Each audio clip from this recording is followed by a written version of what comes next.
Expect warm spells with the odd rude interruption. Box Boilers sponsors the weather on GB News.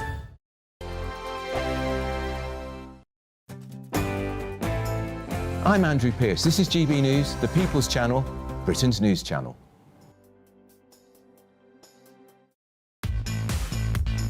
Five hosts, 5 opinions, 5 fearless debates, 5 unfiltered takes on the day's news. 5 reasons not to be anywhere else on Saturday night.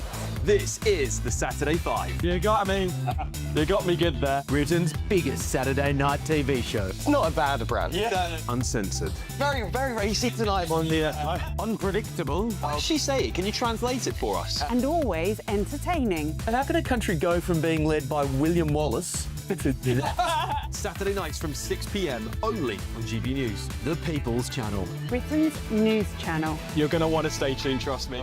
Westminster, the ultimate clique. And you're fighting like rats in a sack. But here on the Camilla Tominey Show, we ask the questions the establishment media is too scared to ask. OK, let me ask you a straight question, because I know you're a straight-talking politician. Whether it's net zero, illegal immigration or law and order, nothing is off limits. You had the power then.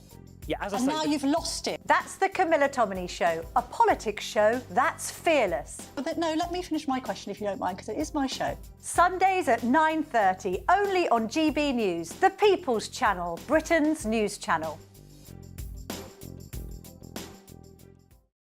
Westminster's full of talk, but out here, it's the real world. Am I allowed to talk then? No, that's it. This is where it matters, real people and real lives.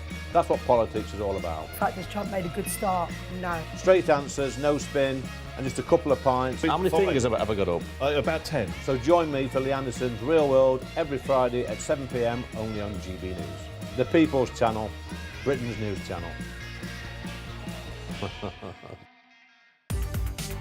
From the school run to the home run, watch a new show for all of Britain. So he can say whatever he wants. A straight-talking show where all voices are heard. And, you know, when are we going to stop talking about smashing the gangs and actually do it? With the stories that matter from every part of our country. There's a bit of a crash landing there for your Chancellor. Bold, fearless and standing up for you. That's me, Martin Daubney, 3 p.m. till 6 p.m. weekdays, here only on GB News. The People's Channel, Britain's news channel. In the GB Newsroom, we bring you the news as it happens. With our team of dedicated journalists across the UK, we're ready to keep you up to date with what's happening every half an hour, every single day. Bulletins here on GB News. The People's Channel, Britain's news channel. I'm Bev Turner. Thank you for joining us on GB News, the People's Channel, Britain's news channel.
Hello there, good morning. The Prime Minister is under growing pressure after welcoming Egyptian-British activist Alaa Abdel Fattah to the UK despite his historic posts endorsing violence against Jews, police and white people. Mr Al Fattah says the comments were old, taken out of context, and he's apologised, but serious questions remain over how he gained British citizenship without full vetting. Overnight, the Conservative Party leader, Kemi Badenoch, called his remarks disgusting and abhorrent. She's urged the Home Secretary to consider revoking his citizenship. And Reform UK leader Nigel Farage has written to Shabana Mahmood directly, urging her to rescind El Fattah's British citizenship and deport him. We have made a lot of progress on ending that war, which is really certainly the most deadly war since World War II. Progress, but no breakthrough. President Trump and President Zelensky say they are close to agreeing a peace plan for Ukraine, but thorny questions over territory remain. New NHS figures show nearly 250,000 more month-long delays for appointments since Labour took office, with 1.7 million patients waiting more than 4 weeks in November alone. Calls are growing for a British under-16 social media ban as MPs warn the status quo is failing children. New polling shows strong backing for the Australian-style restrictions.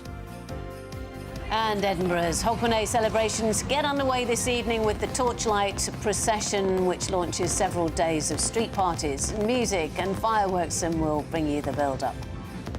Morning, some frost and fog in places this morning and a lot of cloud through the day ahead. Find out all the weather details coming up soon.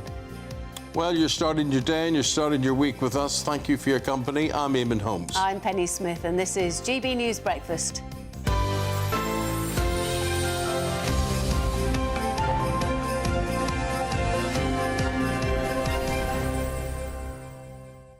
One of the stories we're going to be covering after 9 o'clock this morning is governmental rates being placed on businesses. I mean, barbers are up in arms about this. The pubs, we've heard before about this. But today, we are covering the aspect of airports and huge charges being levied on airports. And if the charges are levied on the airports, sure as heck, they'll be passed to us, won't they? They will. And there is one, for example, with you know, this, I can't remember when it was introduced, this charge for dropping off people at airports. Oh, they love that. They do love it. And it started off small, and I seem to remember being asked to pay £3 and thinking, you know, the first time being asked, Well, it could be £10 now. 10 minutes. Is looking at 10 quid for 10 minutes, and they call it, I think they call it kiss and go or something. In other words, you've barely got time to say, here, take your bags, lob them out, so give them a quick hug back into your car. And give us a tenner. And here's a tenner, exactly. Yeah, I like the way you do it like that. And then, of course, they charge for the trolleys as well. Charge for the trolleys. Some people, not all trolleys, but they charge for...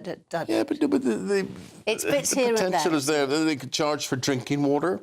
Yeah, they have those fountains, things that they do that with. And I think the big problem here is foreign ownership. You go around the airports in Britain, they're owned by Spanish companies. And they don't care. They don't care about reaction. I mean, the 2 airports in Northern Ireland are owned by a Spanish company. And they just want the money. They don't care. They don't care. We're having an enjoyable experience. It's not a pleasant experience going to an airport, no matter what anybody says. You know, a lot of people make for champagne bars and sit there and drink alcohol and eat prawns and whatever it is. But caviar. Yeah. Lobsters. I have always... I'm one of these people, you know, I do genuinely laugh when you see on your ticket, please turn up 3 hours before the flight, you know, whatever. If I turn up 30 minutes before the flight, it would be something. I do have it as a science. I mean, you know, 50 years of going back and forward in airplanes and seeing the difference of... Oh, you see... When it used to be privileged travel and you used to dress up for it, and now every Tom, Dick and Harry goes, and it's horrendous. It's absolutely horrendous. In tracksuits. You know, but there it is. But anyway, that leads us to you. What is your airport experiences? What are the worst things that happened to you? Have we forgotten anything? We've talked about the extra charges that they impose on you. It's going to get worse because of these new taxations that are coming in on that. And we're going to be live from Manchester Airport after 9 o'clock. Maybe you're heading there today. It should be all okay today, but... Oh, my goodness. I think it's coming to it's coming to New Year's Eve, isn't it? And people flying off to go elsewhere. So I think that, well, we shall find out, but the busiest days, I think, tomorrow and the next day as well, as people head off to other places and go and see the New Year and elsewhere. Well, when I talk to cabin crew, or cabin crew talk to me, often, they say, Eamonn, avoid Ibiza at the weekend. Don't do Ibiza on a Friday, Saturday or Sunday. And I remember the first time I went to Ibiza, which was in the reign of King George V, and it was such a peaceful, gorgeous, lovely island. It was just lovely. And then I went back about, I don't know, 15 years later, and it was Rave City. Rave City. OK, let us know. Have your say. gbnews.com/your say. The time, 5 minutes past 6. So Keir Starmer is under pressure this morning over Alaa Abdel Fattah, the activist that he welcomed into Britain at the weekend. Well, since then, old posts have emerged on X, or formerly Twitter, where he called for violence against Jews, white people and police. Comments he's now very definitely apologising for, as you would if you want to stay in Britain, of course. The Conservative Party leader, Kemi Badenoch, says the remarks are disgusting and wants his British citizenship to be reviewed. Nigel Farage has written to the Home Secretary, urging her to go further than that, to revoke that citizenship entirely and deport him. Yeah. Joining us now is former political advisor Charlie Rowley. The thing is, this is a man who, well, Kemi Badenoch says in the Mail today, she says that he should have received a fair trial in Egypt. That is certainly true about this man. But also, the point is, the second truth is, the comments he made on social media about violence against Jews, white people and the police, amongst others, are disgusting. But the Tory party, when they were in, also supported him. Yeah, well, all of those things could be true at the same time. So on the back of those comments, which, Eamonn, I think you're absolutely right, you would say that when you would apologise if you want to stay in the UK. But his citizenship, as Kemi says, should be reviewed. And if necessary, Nigel Farage can also be right that it should be revoked. Of course, nobody perhaps knew at the time, when people were campaigning for his release, these social media posts that have come to light now. Who's at fault at that? Maybe the individual. It's very easy to jump on a campaigning bandwagon, like I think some people in the art circles have done, calling for his release without knowing the full facts. But it didn't take long, clearly, for journalists and people on social media to expose these tweets that he'd made, these awful comments. Which he had deleted. Which he had deleted, you're absolutely right. So on a cursory look, you could understand why perhaps if you were just doing cursory looks on these things, you might have missed them. Yes, exactly. No politician, whatever their colours, is going to support someone with these views to have citizenship. However, it's now what happens. It's now who didn't do the due diligence, and that could have been the civil service, that could have been officials within the Foreign Office. But the flagrant campaigning by, it seems, more of the Labour Party and the Labour government to have him released is one thing, over and above, I suppose, everybody else. But does this man have to have his citizenship revoked? I think, if necessary, absolutely. You could apologise for these comments. Lucy Connolly made some awful comments not so long ago when she called for the burning down of a mosque when there were riots taking place in Southport, on the back of a killing of 3 very, very young girls. It was horrible. She said something that she didn't want to, or she didn't mean to. She apologised. She deleted that tweet. She was banged up for 18 months. This guy makes some awful tweets, anti-Semitic, hate, vile, anti-British, anti-Western tweets that are attack virtually on all of us, and gets UK citizenship. Yep. That is the discrepancy. Charlie, do you know why he did get that citizenship? His mother was living here. I don't think she lives here now. She was born in London, She was born in London, yeah. So that qualifies him. She was born in London, then she obviously went to Egypt, yeah. Egypt. And then they got a bit fed up during the Arab Spring. They said too much, and they came back to England. I don't think that.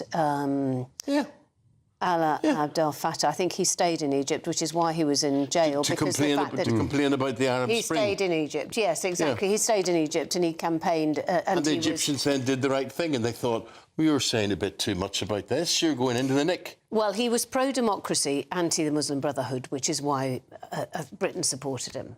And you're absolutely right. I mean, Egypt, he was arrested and convicted in Egypt for spreading what they said was fake news and for social media posts, funny enough. But I think the Telegraph reported also yesterday that he has a son in Brighton, so there's a link to his, obviously, mother being born here. He's got a son in the UK. But none of that really matters, frankly. If you are tweeting this kind of hate vile language, the idea that you can just get a welcome return into the UK because you've got some sort of family link is ridiculous. Well, he has said, we'll just tell you what he said. He says, looking back at these tweets now, the ones that were not completely twisted out of their meaning, I do understand how shocking and hurtful they are, and for that I unequivocally apologise, he said. And I'm smiling. Obviously, it's not a fun story at all. But I've, had to draft some statements in my time to spin your way out of a paper bag if you're a politician facing, the wrath of front page news. I mean, how can they be taken out of context? How can any of those tweets be taken out of context? That's a ridiculous apology, isn't it? Yeah, well, it is. When you're talking about British people are dogs and monkeys. Yes.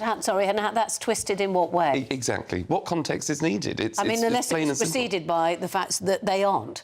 Yeah, exactly. So there'll be many people today waking up to all of these front-page news stories between Christmas and New Year, again, asking the question, is Britain a soft touch? Are we allowing people into the country because they have a link? That's undeniable, but do they have a right to stay in the UK, yes or no? I think many people will be looking at the comments of this chap and thinking he shouldn't be on the same soil as the likes of you and I. And just people seem to be, there's certain people that seem to be up in arms about, stripped of his citizenship, as if this is some... So where would he go if he was stripped of his citizenship? Would he have to go back to Egypt? Back to Egypt, I should imagine, yes, because he's got dual citizenship. And you couldn't make it up, could you? And that's the thing, he had a travel ban put on him. The Egyptian authorities prevented him from travelling after he was released from prison.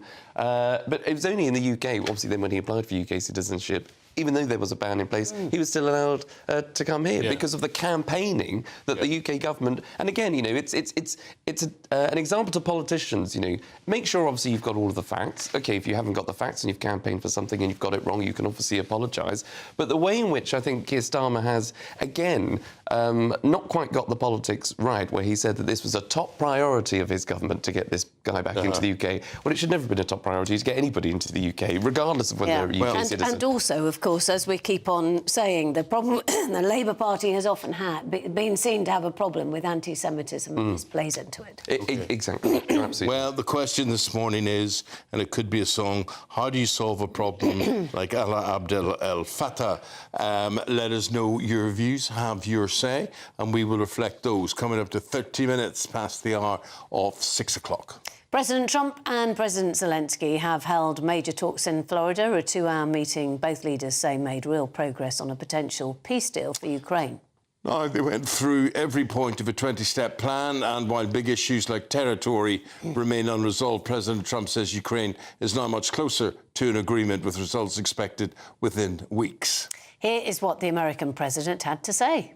And our meeting was excellent. We covered... Somebody would say 95%. I don't know what percent, but we have made a lot of progress on ending that war, which is really certainly the most deadly war since World War II. What does he mean? What is he saying? Joining us now, American political analyst Eric Ham. Eric, very good to see you, and it's going to be really good to hear what you think. I'm not really sure what Trump said there. Are they close to an agreement? Can they be close to an agreement or not? Well, I think when the president says that they are close to agreement, what he means is that at this moment, at this time, and at this meeting, both he and Ukrainian President Volodymyr Zelensky are actually on the same page. So that brings them actually closer. This is not where we typically will see a break between the United States and Ukraine and Russia. So right now, 2 of the 3 major players are actually on the same page. The question, of course, and the big X factor in all of this is still undeniably Vladimir Putin. Exactly. And we also know that that President Trump is rather mercurial with these things. And whilst he can be on one side one moment, he can suddenly turn and head off in a different direction.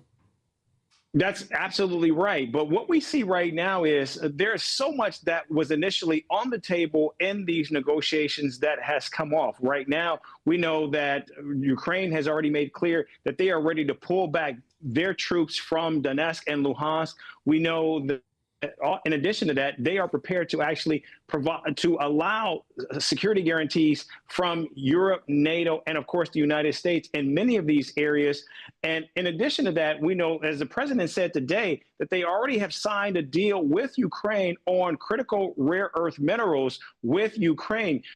So right now, what we're seeing is President Donald Trump is exactly where he wants to be in these negotiations, and he is getting what he wants from one side, Ukraine.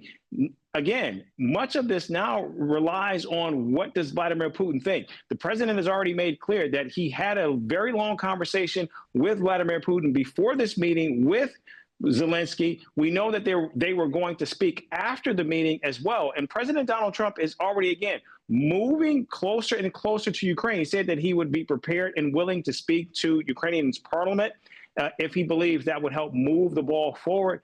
And also, we see that the United States believes that this 20-point plan that initially was a 28-point plan, that, of course, was roundly criticized because it was actually put together by Russia. The president now believes that they are 95% of the way there. But again, it all depends on what Vladimir Putin thinks and what Vladimir Putin says. And this comes even as we're seeing intense fighting taking place in the country of Ukraine. I just feel so sorry for Zelensky and Ukraine, Eric.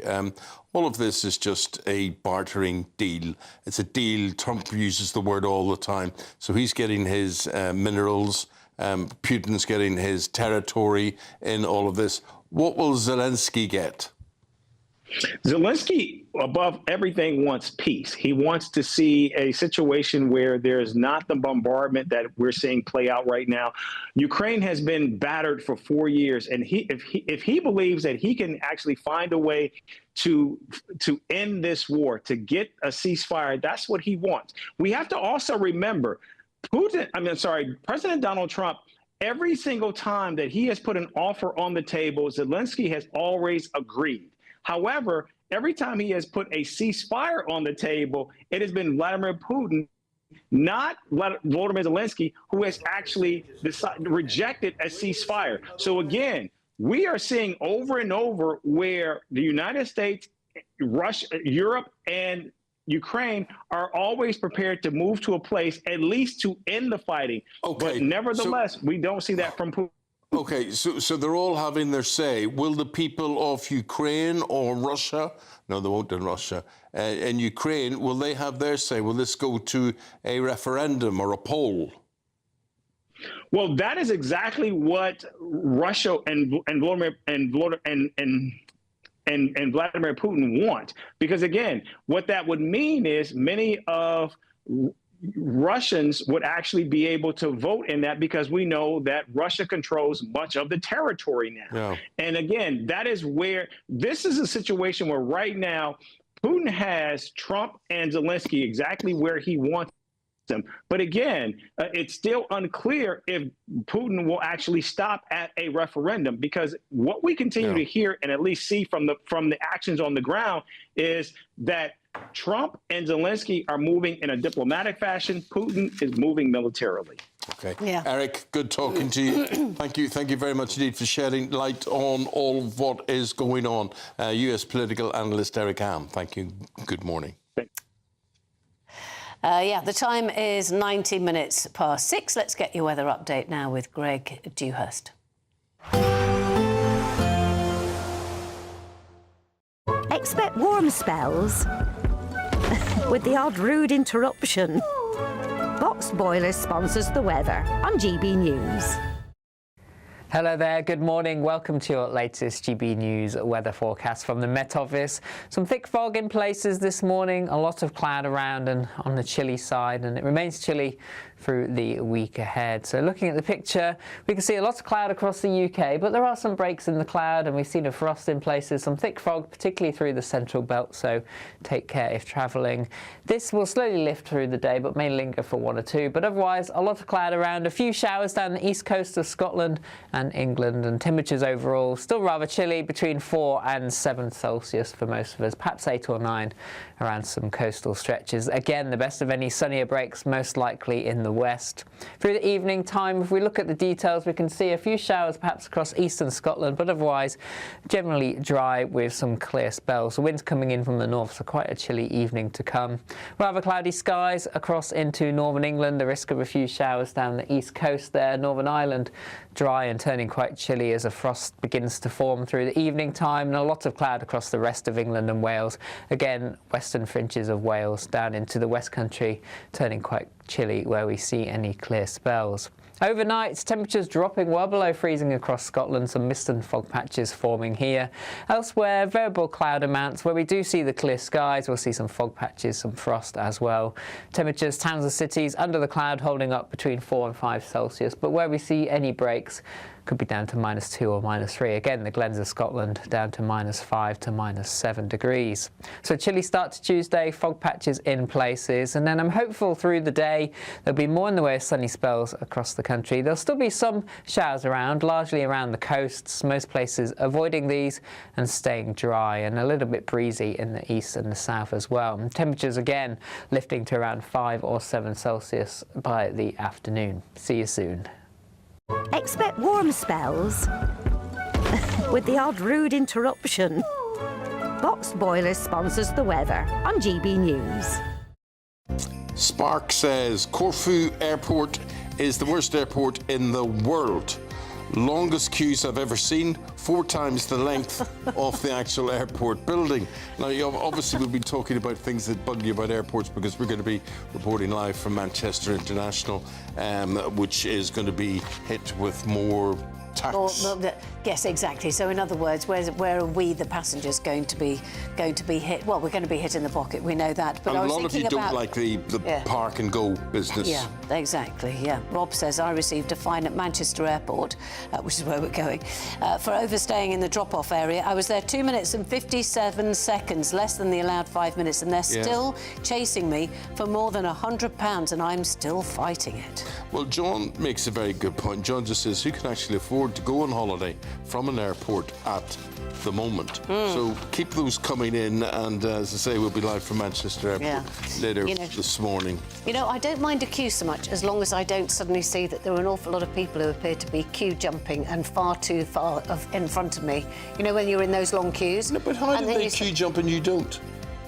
I don't queue jump, I stand in a queue. That's what I'm saying, but why would you stand in a queue if people are jumping all around you? Well, they don't jump all around you, but you know how you suddenly see a family and you go, right, shall I go and tackle them or whatever, but it's quite far ahead, and then you've got to get back to your space, particularly if you're on your own. Can you run up and do you say, excuse me, can you hold my space, and then have they held your space? Can you remember the people? What are you in a queue for anyway? Do they not recognise you from telly? What do you like it? What? You should come with me. Do you know who I am? No, I don't have to do that. Just show us your passport and we'll find out. My trouble is they come in and they say, George, are you filming here? What's happening? And they always mistake me for George Clooney, and I say, and then they just take me by the hand, and the rest is history. Still to come, long waits to see a doctor hit new highs. 250,000 more people waiting over a month. But that's not what the government are saying. No, Labour said it was not going to happen, and they said it hasn't happened. We're going to be doing that next.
Bold. They are under no illusion. Brave. Are you a human trafficker? Boundless. I've had enough of the nonsense, and I'm not afraid to say it. Don't get this on the BBC. Every weeknight, I tear through the headlines. The smell of gasoline. Should we be worried about it? From Westminster madness to cultural war chaos. What I'm going to do now, they are throwing things out the car as we speak. Get ready, Britain. Here we go. Patrick Christie's tonight, weeknights from 9 p.m, only on GB News, Britain's news channel.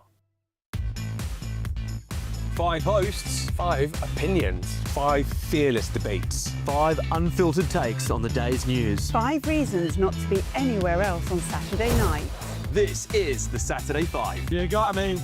You got me good there. Britain's biggest Saturday night TV show. It's not a bad brand. Yeah. Uncensored. Very, very, very citizenized. On the unpredictable. What does she say? Can you translate it for us? And always entertaining. And how can a country go from being led by William Wallace Saturday nights from 6 p.m. only on GB News. The People's Channel. Britain's news channel. You're going to want to stay tuned, trust me.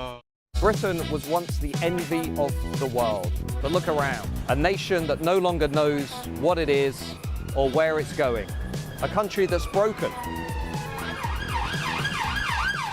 How do we fix Britain? How do we bring it back? Friday night with Matt Goodwin at 8 p.m. Only on GB News.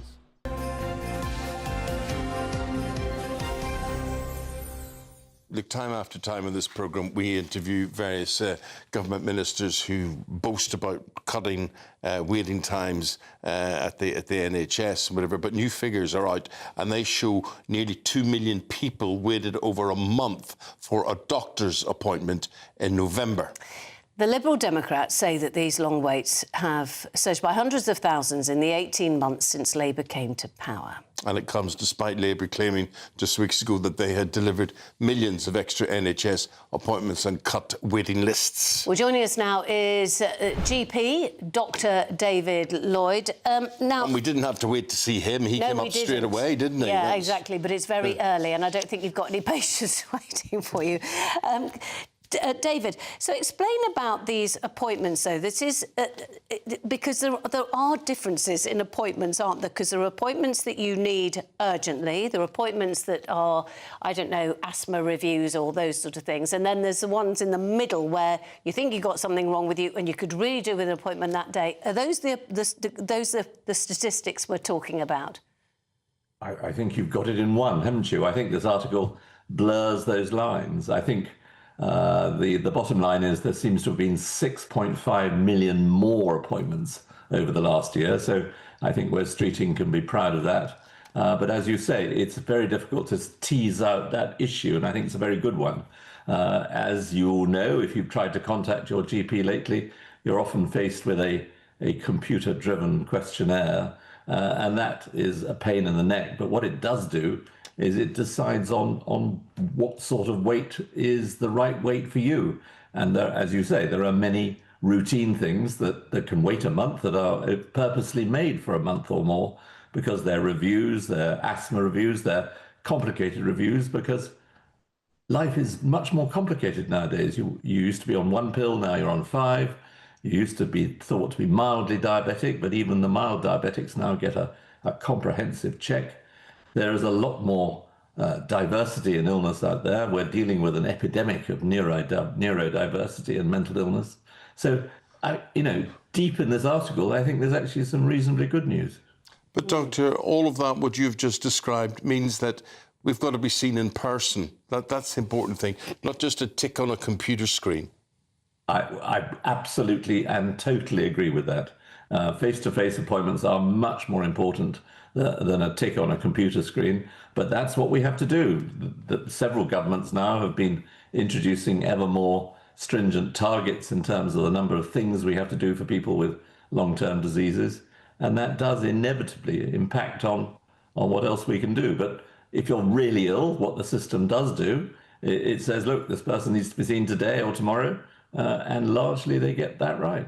OK. Doctor, we've got to leave it there. Thank you very much indeed. Dr David Lloyd is a GP, and that's his opinion on these waiting figures that we have at the moment. Yeah. Now, Department of Health and Social Care spokesperson said these figures are being misrepresented as requests for urgent appointments, but include long-term condition reviews and follow-up appointments, which are often booked well in advance to suit patients. Over the past 16 months, this government has invested an extra £1.1 billion into primary care, recruited an extra 2,500 GPs and halved the number of targets so that GPs spend less time doing box ticking and more caring for patients. After hearing all of that, I need a daily reflection. Here we go. The GB News 12 Days of Christmas, Day 5. Hi there, my name is the Reverend Pat Allerton and I'm a vicar in the Church of England. You know, so many people have said to me over the years something along the lines of, Pat, if you knew the things I'd done, you'd realise that God would never be interested in me. They count themselves out. They see themselves as outsiders, unable to come in, which is what makes the story of the shepherds in the Christmas message that more extraordinary. Because in it, we read about people who, in their own day, were the outsiders of the time. They were the misfits, the outcasts, the religiously unclean. And yet, the moment Jesus is born, they are the first ones to hear about it. And they are invited to come and see what's happened. An angel appears to them on the hillside, saying, "Do not be afraid. I bring you good news that will be of great joy to all the people, because today in the city of David, a Saviour has been born. He is Christ the Lord." And then loads more angels appear in the sky, proclaiming, "Glory to God in the highest, and peace on earth to those on whom his favour rests." Outsiders are made insiders through the lavish grace and generosity of God. And the shepherds end up being the first people to meet this newborn king. So I guess one takeaway for us can be, don't write yourself off. And perhaps don't write others off either. Because God is the God of second chances. More than that, he's the God of the 102nd chance as well. So hear that good news again. A Saviour has been born. He is Christ the Lord.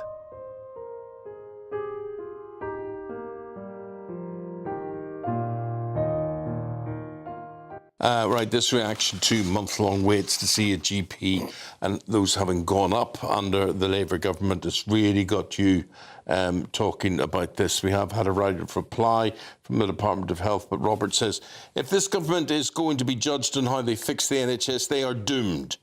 Doomed. Which is, for those who don't actually understand why Eamonn suddenly went into that, it's the dad's army.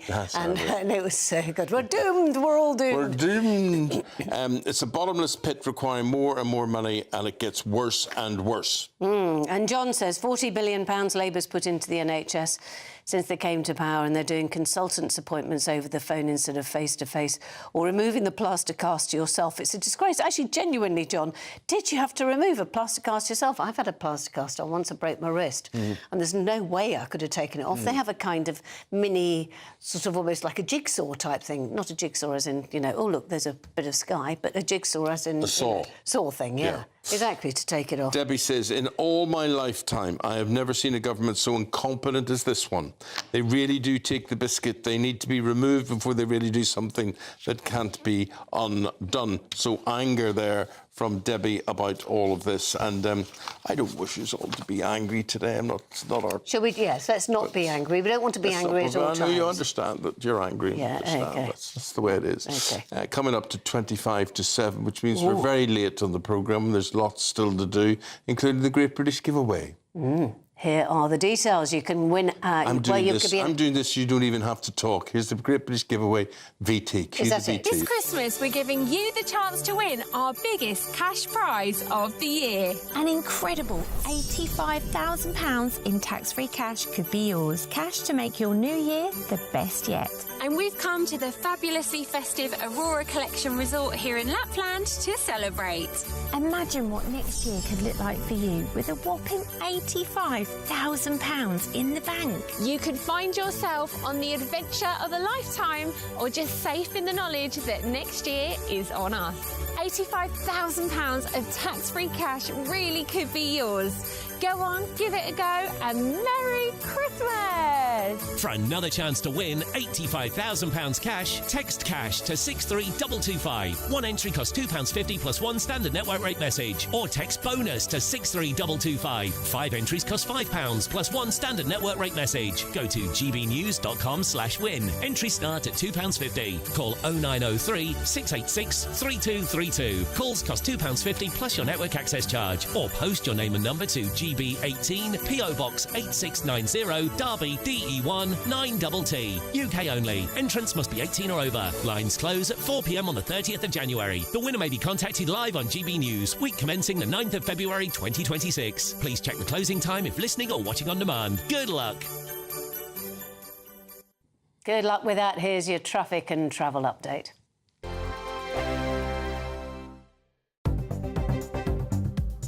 Good morning. This is the latest AI travel news from gbnews.com. The A38 is experiencing disruptions in both directions at Locknell Street, Loch Gilphead, due to emergency roadworks. In Norfolk, a traffic collision on the A11 northbound between junctions with the A1065 and the A134 Thetford West Road has led to lane closures. Anticipate normal traffic conditions resuming shortly before 1 this afternoon. And on the trains, Avanti West Coast has major engineering work between Milton Keynes Central and Northampton Ewan Rugby, while Cross Country faces similar work in the Cambridge area. Stay up to date at gbnews.com for more travel news.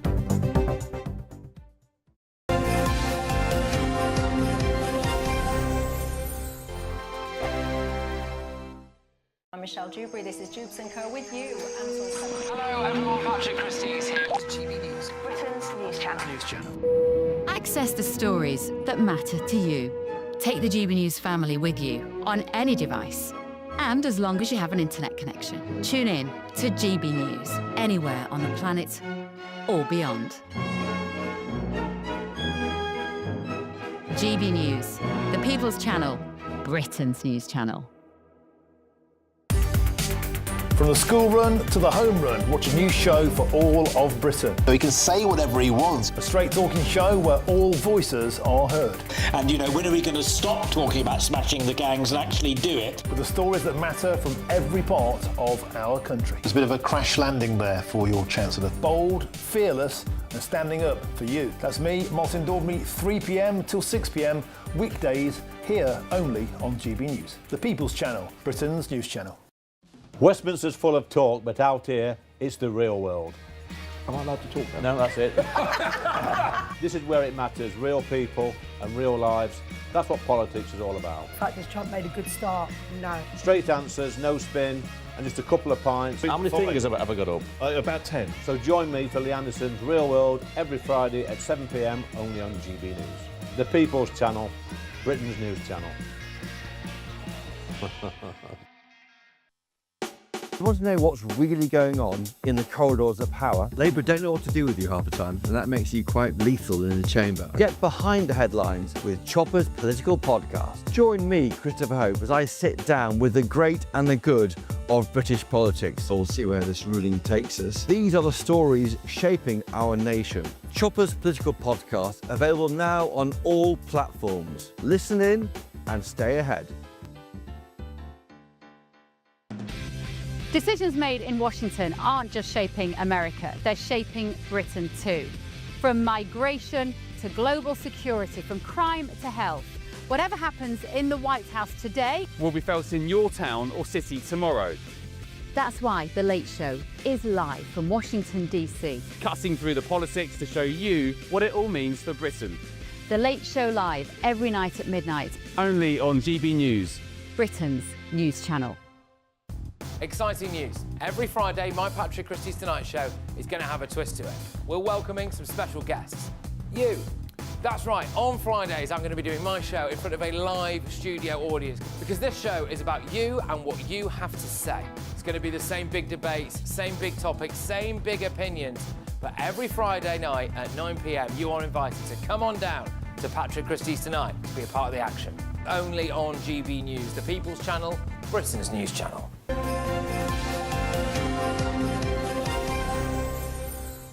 We've got top sport journalist Harry Harris. We say hello, good morning to him, here to talk about the sport.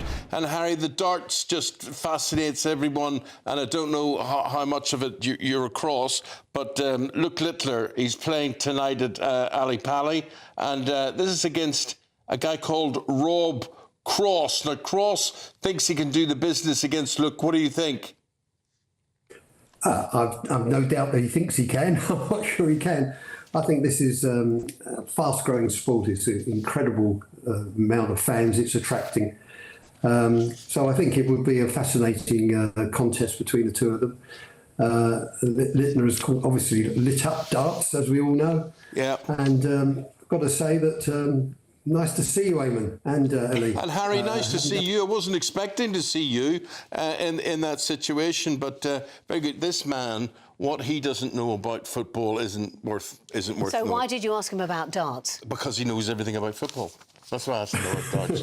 And the public want to know about the darts as well. But on the subject of football, Harry, of course, there is a programme tonight. United, my team, are playing Wolves, who they beat at their own ground a few weeks ago. What's going on? Who's playing what? Or is that's tomorrow, those matches? Well, Eamonn, look, I know you and Ellie, I know you talked about the National Health Service being doomed. But good news for you, Eamonn, Man United aren't quite doomed yet, are they? I mean, they actually won on Boxing Day. The only thing that occurs to me is, why was that the only fixture on Boxing Day? And really, that leads me to the question that, the fans aren't really, they're being ignored now, aren't they? Only one fixture on Boxing Day, but it was a tradition that has gone. Many traditions have gone. And now we've got a very interesting holiday programme of football, and there was some exciting games last night, of course. But Man United, certainly that's really, people have thought they were doomed, but not quite yet. Yeah. It makes it, I know one match on Boxing Day, but it's like a continuous week of matches when you think about it. I think United, it goes right through United playing Leeds next Sunday, but there's a match every single day. Well, yes, I mean the fans love their football, but is there too much of it? That's the point. Ever expanding World Club Championship, ever expanding World Cup, and the pundits really. I listened to them yesterday. They're talking about Crystal Palace, for example. Losing to Spurs and that they're tired. Crystal Palace had the most magnificent year in their history, winning trophies, playing good football. But now the manager talks about being tired, the players talk about tired. You and I go back many, many generations, and managers would ban the word tired. Players prefer to play football rather than train. They shouldn't be tired. They're super fit these days. They're great athletes. Big squads. Big squad, but this is the problem with a club like Crystal Palace. Totally overperformed this year, but now they're feeling the effects of it. They're feeling the effects, the weight, burden of expectation. And clubs like Spurs, they win constantly away from home, although they haven't been for it recently, but they have over the season. Yet can't win at home in that magnificent stadium, and that's the burden of expectation that some of these big clubs have. Harry, we're going to say thank you very much, football writer Harry Harris. We'll talk to Harry, later on. Penny's getting tired, Harry, that's why. She needs off. Got the newspapers coming up next. Yes. Please do stay with us for that. You've got Don Neeson there and Chris Akabusi right after this short break. Oh, my goodness, what's going on? Ready to soak up that holiday sunshine? Won't we need some cover? No worries. All sorted. All Clear Travel Insurance sponsors GB News Travel Destinations Forecast. Hello there. Are you after some sunshine this Christmas period? There is some on offer, particularly if you're going to the Canaries. Plenty of sunshine here, but Madeira seeing outbreaks of rain for Tuesday and brighter skies for Spain and Portugal. Sunny spells here, 1 or 2 showers, but more settled across into Italy, parts of Greece where we'll see showers, some longer spells of rain at times, but particularly mild for the time of year, 15, 16 Celsius. Turning cooler here over the next few days, but increasing amounts of sunshine too. All Clear Travel Insurance sponsors GB News Travel Destinations Forecast. At GB News, we love to hear from you, our loyal community. So drop us a line at gbnews.com/yoursay. There you can talk to each other and also to the presenters live on air. gbnews.com/yoursay, because GB News is your channel, Britain's news channel. Martin Daubney, weekdays from 3 p.m.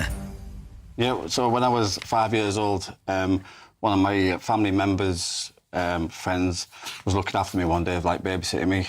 And then on that day, it was a well-trusted friend of our family, was babysitting me and took me upstairs, and he raped and abused me. So from then on, I've suffered and suffered. One of the things that he did say to me was that he would kill me or hurt me in my sleep. So ever since then, I've always suffered with PTSD, night terrors. It never goes away. It took 20 years for you to face it to 20 this. years, yeah, to ever come out about what had ever happened to me. My parents didn't know. I didn't tell them anything. Because a lot of men in your position, a lot of boys in position, they'd rather just take the burden of shame on. That comes at a great, can come at a great cost. Yeah, lots of friends and family.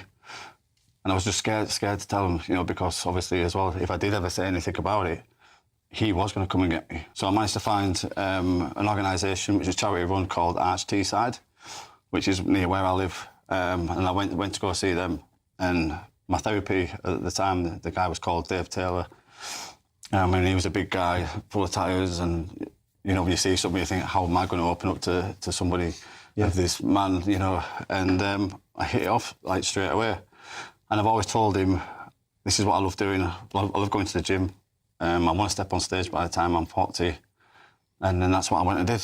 And look at you there. I mean, that's what modelling shots, yeah. You said in your book there, hold your book up, people want to get a copy of this book. Tell them what it's called, mate. Buy the book. What's the book called, mate? Tell them. It's called Breaking the Silence, A Champion's Journey. And this is it. And your message that you say, if you help one other person out there to channel their pain into purpose, mission accomplished, mate. GB News, the People's Channel. Join me, Dannatt, for an informative, interactive news programme with a difference. It's fun. No, he didn't say that, Dave. I'm so surprised. I think there's an element of truth to that. Join me from 3 p.m. every weekend, only on GB News, Britain's news channel. In the GB Newsroom, we bring you the news as it happens. With our team of dedicated journalists across the UK, we're ready to keep you up to date with what's happening every half an hour, every single day. Bulletins here on GB News, the People's Channel, Britain's news channel.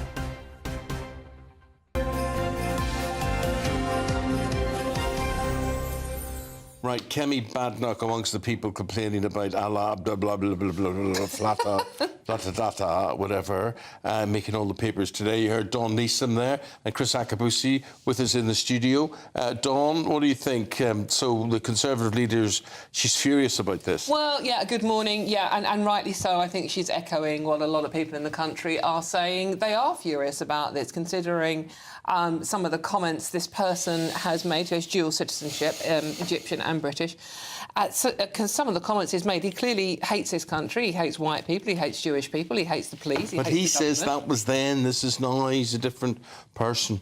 Well, I mean, the tweets were deleted, but, I mean, you do wonder whether that's the case and how ignorant our politicians claim to be about the tweets in the past, because in 2014 he was nominated for a free speech prize and had that nomination removed when people just bothered to look at his tweets and found out the sort of things he was tweeting about. Chris, what do you think about the sort of things he was tweeting about?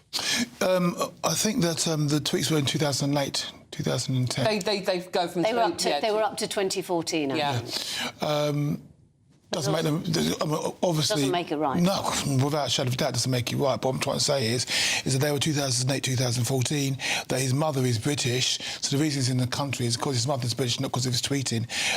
His tweeting is beyond the pale, and I can understand why the leader of the opposition is apoplectic in rage, but we have to look at our laws that allow somebody whose mum is British to have British citizenship. Well, I mean, he was born over here, so she was over here. I mean, she got British citizenship after. He said some really awful things. Yeah, absolutely. No one's going to defend I'm certainly not going to defend the things that he said. You know, I'm talking about that he's here because his mum is British, and you've noticed told me he was born in Britain as well. So that's the point I'm trying to make anyway. Whether he was British, he still should be tossed out. Yeah, absolutely. Well, I mean, the thing is, we jail people like Lucy Connolly for the tweet that she made, and yet our politicians are welcoming this person back with open arms, considering the stuff he said is I think, and obviously just as bad as what Lucy Connolly said. This has happened over a series. I mean, both governments. I just don't feel for Prime Minister Starmer, but you just recognise that. He's a calamity Jane, isn't he? If you fell in a bed of roses, you'd come out smelling of faeces. There's nothing he can seem to do right. Particularly because, as you just said, Chris, the thing is that this... excuse me, I've got a frog in my throat today. But this is something which spanned both parties. Both main parties. And so they are both culpable. Of course they are, absolutely. So all I'm saying is, but he is the one who's getting it in the neck because of the fact that it doesn't look like there's been enough due diligence. That's the point I'm trying. Well, you said much better than I did. Let's talk about the barbers. I was in a lovely barbers in Harrogate on 2 days ago. You may have noticed. But anyway, they're going to have a bit of trouble with new rates. New governmental rates. Tell us more about that, Dawn. Yeah, this is obviously barbers, small businesses, basically. Many of them are family-run. They are doing what the pubs are doing. There's a campaign amongst pubs now to ban Labour MPs because of the business rates, the national insurance on employers, the new employment rules coming in. It's going to make it very, very difficult for small businesses, certainly the pubs, to survive. So barbers are now joining in that as well and are banning Labour MPs from their establishments. I mean, look, on the surface, it is quite funny, the fun story. However, there's a serious side to this. I mean, we interviewed someone who'd already lost one of their hairdressers and is going to go out of business in the new year because they simply can't. And look at all the pubs that are going to the wall. Lots of farms people who are employing other people and people at the lower end of the pay scale are all being punished. Now, Chris, do you use the barbers? I mean, it's a serious question. It is a serious question. I mean, do you go to get that lovely billiard ball look, because you're very shiny? He goes to a cobbler's to go and have a polish. No, I've got a lovely device early in the morning. But I used to, and when I had hair, I did used to go to the barbers, and it was a great, the discussions that go on in the barbers, the regulars that come in the barbers, the young kid who comes in and sees the old man in the barbers and the transfer of information. I mean, it's a hub of... just like a pub. I was going to say, I saw a terrific play which was based entirely in barbershops because of all those stories. Listen, we've just got a brief amount of time for you to lighten the load here with a bit of a dog story. Oh, yeah. Bo is a beautiful young dog whose owner... swimming, 71 years of age, has some sort of heart issue. The dog apparently is bounced up and down on the heart, which has got a lovely little... he had a lovely little, what's the word I'm looking for? Tattoo there because of his missus, and it makes people come down and they listen to the 911 or whatever we call it these days. 999. 999, there we go, I'm American 911. 999, and they get led through the CPR. This is the two guys who are looking after this guy, and he gets saved, and he gives thanks to the dog and to the passerbys and the CPR, a wonderful story at Christmas time. No, it's lovely. Aww. We love a story about a dog doing a jolly good job. And the dog created such a noise about all of this. He barked very loudly, and that alerted... And he was bouncing on the... it alerted this couple who came to apply the... CPR. It's like Lassie, isn't it? What's that you say, Lassie? It's like... Right, thank you both very much indeed. The guys are going to be back in about 45 minutes' time. Dawn Neeson and Chris Akabusi. What we're going to do now is get your weather update this morning to find out what that's like as you start the week. And I wonder, I'm not sure if a lot of people work this week, go back to work, or they stay off until after New Year's. But anyway, if you're heading out, this is what it looks like.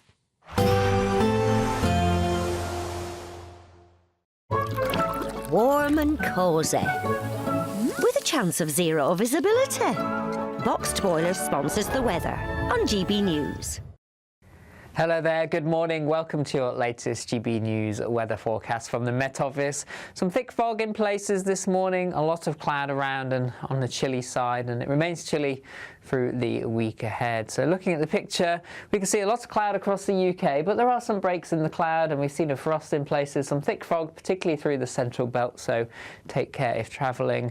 This will slowly lift through the day, but may linger for 1 or 2, but otherwise a lot of cloud around, a few showers down the east coast of Scotland and England, and temperatures overall still rather chilly, between 4 and 7 Celsius for most of us, perhaps 8 or 9 around some coastal stretches. Again, the best of any sunnier breaks most likely in the west. Through the evening time, if we look at the details, we can see a few showers perhaps across eastern Scotland, but otherwise generally dry with some clear spells. The wind's coming in from the north, so quite a chilly evening to come. Rather cloudy skies across into northern England, the risk of a few showers down the east coast there. Northern Ireland dry and turning quite chilly as a frost begins to form through the evening time, and a lot of cloud across the rest of England and Wales. Again, western fringes of Wales down into the West Country turning quite chilly where we see any clear spells. Overnight, temperatures dropping well below freezing across Scotland, some mist and fog patches forming here.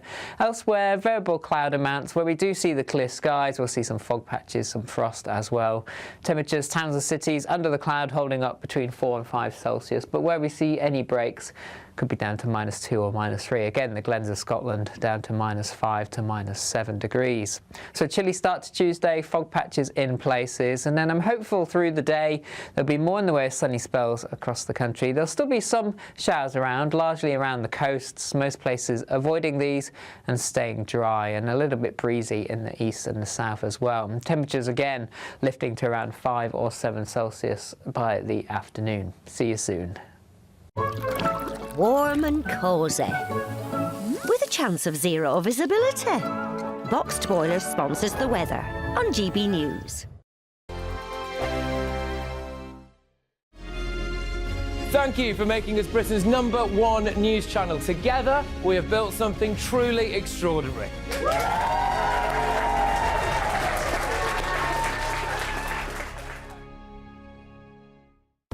Good morning, this is the latest AI travel news from gbnews.com. The A83 is currently restricted in both directions at Loughnell Street, Loch Gilphead due to emergency roadworks. In Norfolk, a collision on the A11 northbound between the junctions with the A1065 and the A134 Thetford West Road has closed all lanes, with normal traffic conditions expected to resume by 1:35 this afternoon. Road users should consider alternative routes where possible. And on the trains, major engineering work is affecting Avanti West Coast services between Milton Keynes Central and Northampton or Rugby, and cross-country trains are facing delays in the Cambridge area and on the line between Birmingham New Street and Bromsgrove. Stay up to date at gbnews.com. This is your chance to become our biggest cash prize winner to date. £85,000 in totally tax-free cash could be making its way from our bank account to yours. It would be like having over £7,000 per month extra to play with each month for a whole year. That could be you, safe in the knowledge that 2026 is on us. For another chance to win £85,000 cash, text cash to 63225. One entry costs £2.50 plus one standard network rate message, or text bonus to 63225. 5 entries cost £5 plus one standard network rate message. Go to gbnews.com/win. Entries start at £2.50. Call 0903 686 3232. Calls cost £2.50 plus your network access charge. Or post your name and number to GB18 PO Box 8690 Derby DE1 9TT. UK only. Entrance must be 18 or over. Lines close at 4 p.m. on the 30th of January. Please check the closing time if listening or watching on demand. Britain was once the envy of the world. But look around. A nation that no longer knows what it is or where it's going. A country that's broken. How do we fix Britain? How do we bring it back? Friday night with Matt Goodwin at 8 p.m. only on GB News. No matter the state it's in, this is our nation. Join me, Jacob Rees-Mogg, for a genuine, honest discussion on where we have been, where we are going, and where we are with the people who set the direction. Tune in to State of the Nation every Monday to Thursday, 8 to 9 o'clock, only on GB News. Britain deserves a newsroom that puts the facts and your voice first. Well, and that's what you get on GB News. Lively debates, lively conversation. And we're not afraid to hold power to account. And each other. So join me, Andrew Pearce. And me, Miriam Gates, for Britain's Newsroom, weekdays from 9:30 on GB News.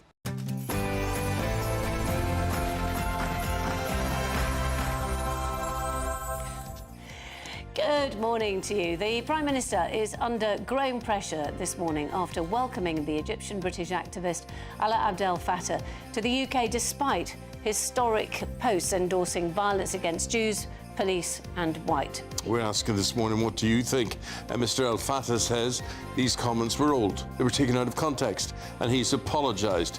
However, serious questions remain over how he actually gained British citizenship in the first place. Overnight, Conservative Party leader Kemi Badenoch called his remarks disgusting and abhorrent and has urged the Home Secretary to consider revoking his citizenship. Reform UK leader Nigel Farage will be reflecting what Reform UK are saying, has written to Shabana Mahmood directly, urging her to rescind his British citizenship and deport him. We have made a lot of progress on ending that war, which is really certainly the most deadly war since World War II. Well, progress, he says, but no breakthrough.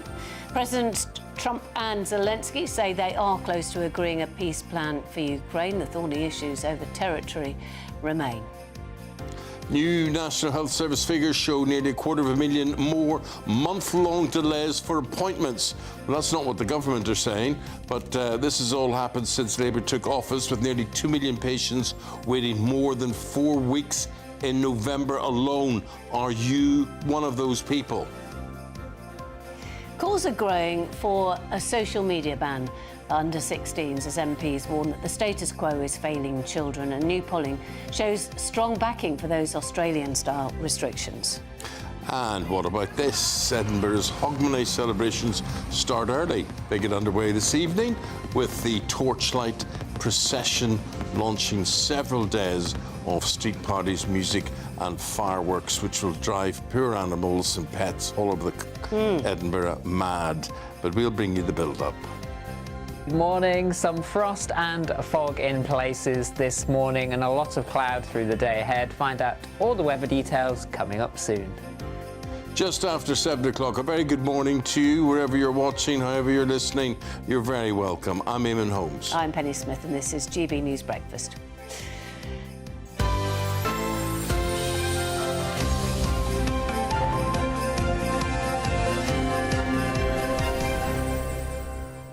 The appointments. I was just going to say, are you and I the only ones who just think, every time I see fireworks, I think of poor squirrels and birds who are having a perfectly decent kip in their drays and their bird's nest, and then all of a sudden... Hedgehogs and foxes and hedgehogs horses. having a sleep, and foxes and horses. Well, I mean, obviously, and the cows and the cats and everything else.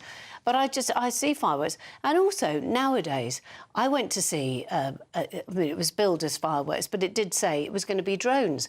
Do you know what? It was extraordinary. It amazes me. And the thing is that isn't... Well, I mean, I don't know whether it's scaring any animals. I mean, probably... One of them was a big, big face.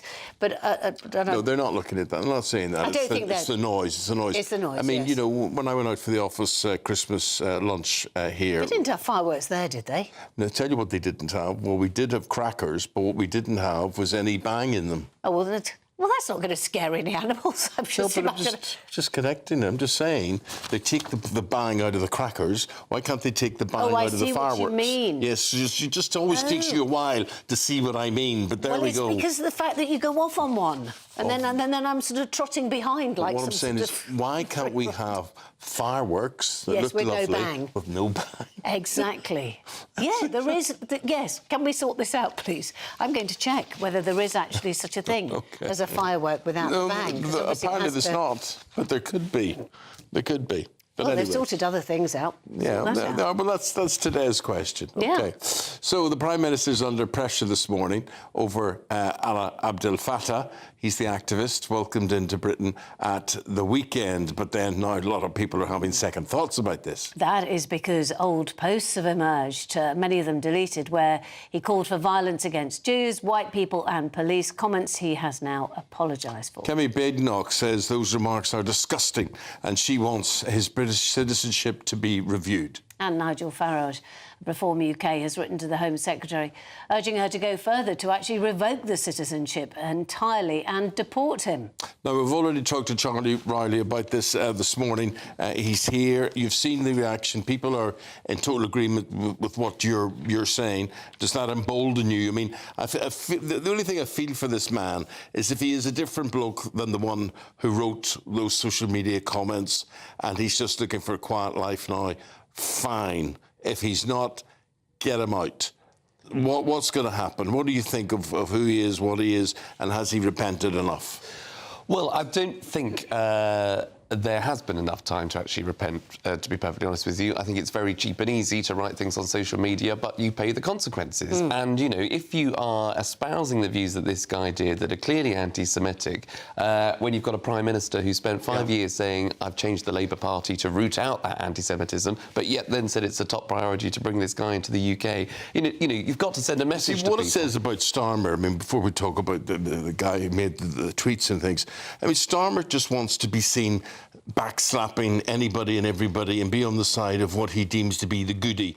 He didn't do his research on this, did he? No, exactly. And this is one of the questions that many people will be asking. Why on earth did so many people sign up to want him to come into the UK? Why did they campaign for his release from Egypt to come into the UK? Why did all the lovies that you see sometimes in our arts world, you know, get behind a campaign video to well, it was to also let the him Tory in? party. It was also behind the fact that he needed to. They wanted him released from the jail in Egypt. Absolutely, absolutely. They were on my list of people that I was about to condemn. Oh, but sorry. There you go again. Yeah.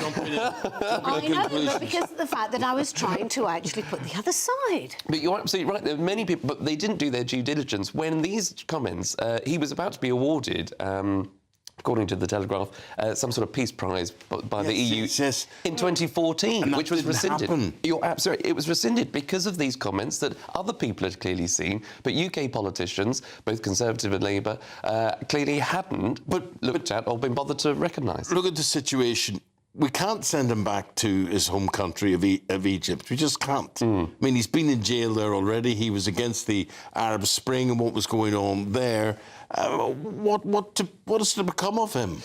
Well, this is the question now. How do you handle someone that's on UK shores, on UK waters, that have got these views? We either have to lock them up here if a criminal investigation has to take place, if these comments are still relevant, if somebody wants to report him, then the police will have to do that work, and you never know what might come out on the back of that. But people will be asking, how has this man been allowed UK citizenship? Now, as I say, his mother was born in the UK, his grandmother studied in the UK. This guy is a beneficiary of a bit of law that was dropped under the ECHR, that's the European Convention of Human Rights, that lots of people are talking about and lots of people are exercised to want to leave because of a case that took place in the 80s, I think it was, a man that was convicted of murder that applied for UK citizenship because he had American, he was born in America, but British parents.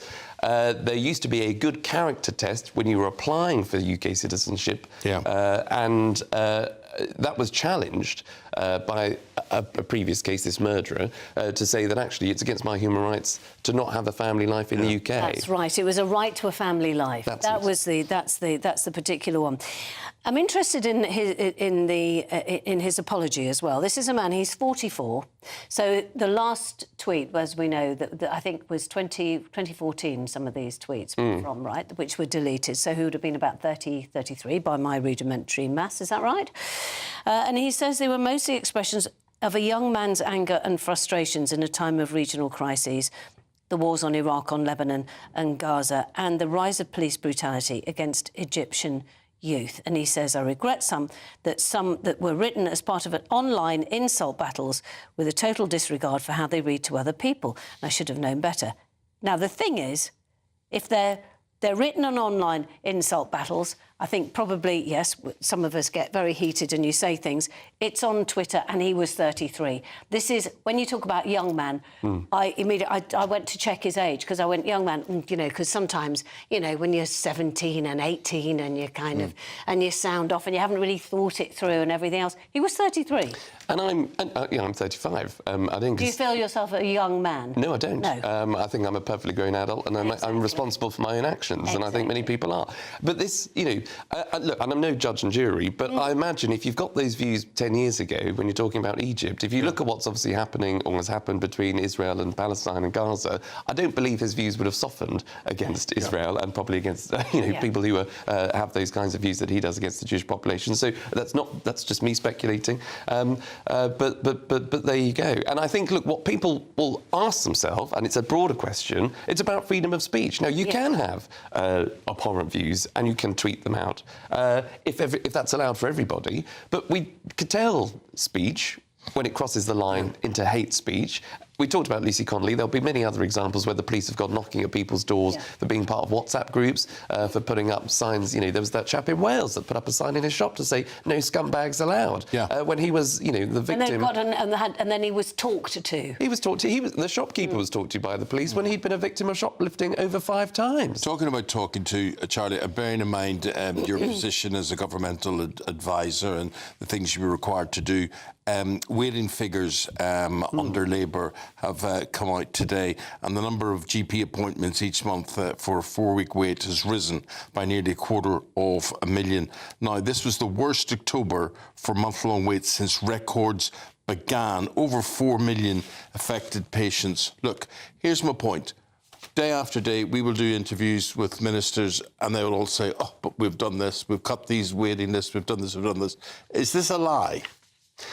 Well, that's a question that you've got to challenge the government ministers. It's how, I suppose someone's got to look at the figures, how have waiting lists come down if these figures and this story is saying that waiting lists have gone up? You can't say waiting lists have come down, for example, by saying, oh, that we might have cancelled appointments or we might have rearranged appointments and therefore we might give more appointments to people, but actually we've delayed appointments and therefore people aren't actually getting the service that they've asked for. So is there some sort of massaging of the figures, some accountancy, a clever accountancy? But on the broader point, look, you know, why did the Tories get such a kicking at the last election? They didn't bring tax down, which I think a lot of people wanted. They didn't get on top of the small boats crisis and immigration, something that they said that they were going to do. They kept chopping and changing their leader and the political chaos. This government have come in to say that they're going to smash the gangs, but also one of their central points is to cut waiting lists. If they don't do that within the new year, if they don't start to see that bite, if patients don't get the appointments that they want, if the public don't actually see progress... My anger is they say they have done that, and now we're seeing... maybe they haven't. That's the whole question. Charlie, thank you very much indeed. We'll leave it there. We want your say. We want you to have your say about all of this. Do get in touch with us if you're listening on the radio or you're watching on television, and we'll reflect that throughout the programme. The time is 12 minutes past 7. Presidents Trump and Zelensky have held major talks in Florida. It was a 2-hour meeting. Both leaders saying that real progress was made on a potential peace deal for Ukraine. Well, they went through every point of a 20-step plan, and while big issues like territory have remained unresolved, President Trump says Ukraine is now much closer to an agreement, results expected within weeks. Here's what the American president had to say. And our meeting was excellent. We covered, somebody would say 95%, I don't know what percent, but we have made a lot of progress on ending that war, which is really certainly the most deadly war since World War II. Well, joining us now is member of Ukrainian Parliament and leader of political party Golos, Kira Rudik. Good morning to you, Kira. What are your thoughts this morning after hearing about this and perhaps watching it live? I don't know whether you were able to do that. Good morning, and thank you so much for having me. Well, of course, we all support the movement towards peace, and it's great that President Trump had such a high evaluation of the talks. However, what we really need to see is some actions on the ground. President Trump was really right the first time when he said that the peace only can come through strength, and for any fruitful negotiations, there should be a ceasefire first. So while the leaders are meeting in Florida, right now we in Ukraine are sitting without electricity, without running water, and many homes without heating, and under the attacks by Russia almost every day and night. So the question and it's a disgrace, Kira. It is an absolute disgrace. And all Trump talks about is a deal being done.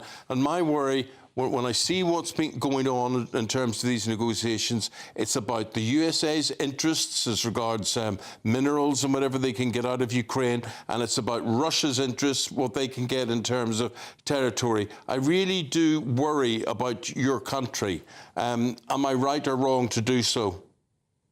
You are right, and the United Kingdom has been such an amazing friend and partner in it, where all political parties were standing on one ground.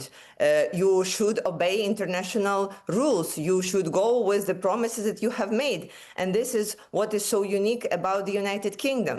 This is why it's so good that when President Zelensky is meeting with President Trump, he is not alone. Right after the meeting, they have a call with European leaders, and this call is usually to support Ukraine. So let's see what will be the next step, because right now it seems that there will be an attempt to agree something with Russian delegation.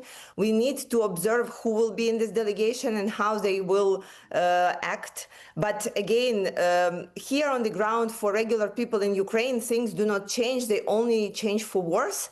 And this is why we would want President Trump to still push for a ceasefire first, because right now Russia has no intention, no goal to stop fighting, stop attacking us, and they are successfully escaping the sanctions that President Trump threatened them with, because there are negotiations, something is happening, so the sanctions are not being implemented.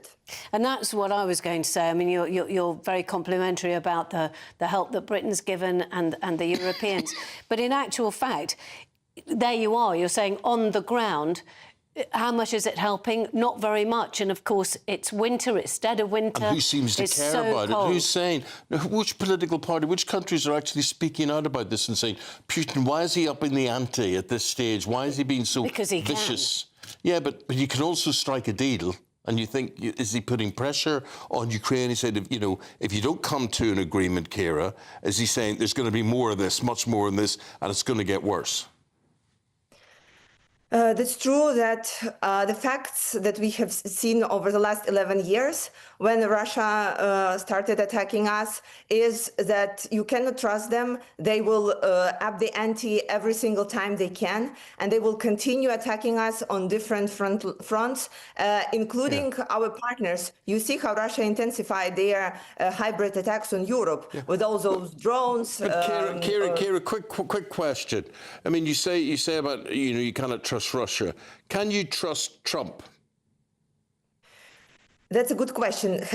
Anybody has a good answer to that? I think we should, that's why we should try to get any sort of deal ratified by Congress, because whatever American leader says can change tomorrow or a day after tomorrow. We have already seen that many times. So that's why we need better assurances than somebody's word, everybody's or anybody's word.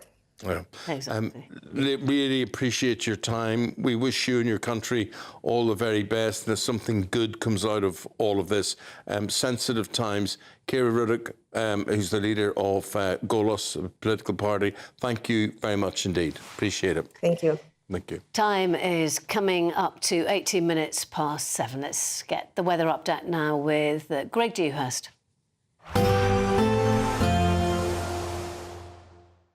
Expect warm spells with the odd rude interruption. Boxed Boilers sponsors the weather on GB News.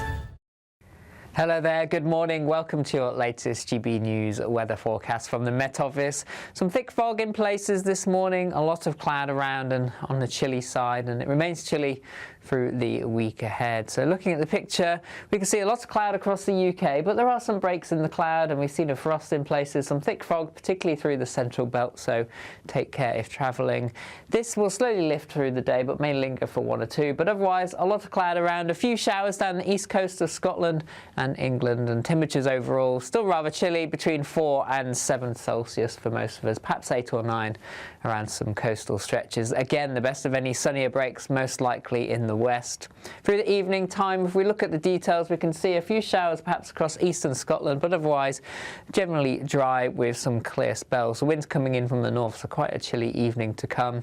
Rather cloudy skies across into northern England, the risk of a few showers down the east coast there. Northern Ireland dry and turning quite chilly as a frost begins to form through the evening time, and a lot of cloud across the rest of England and Wales.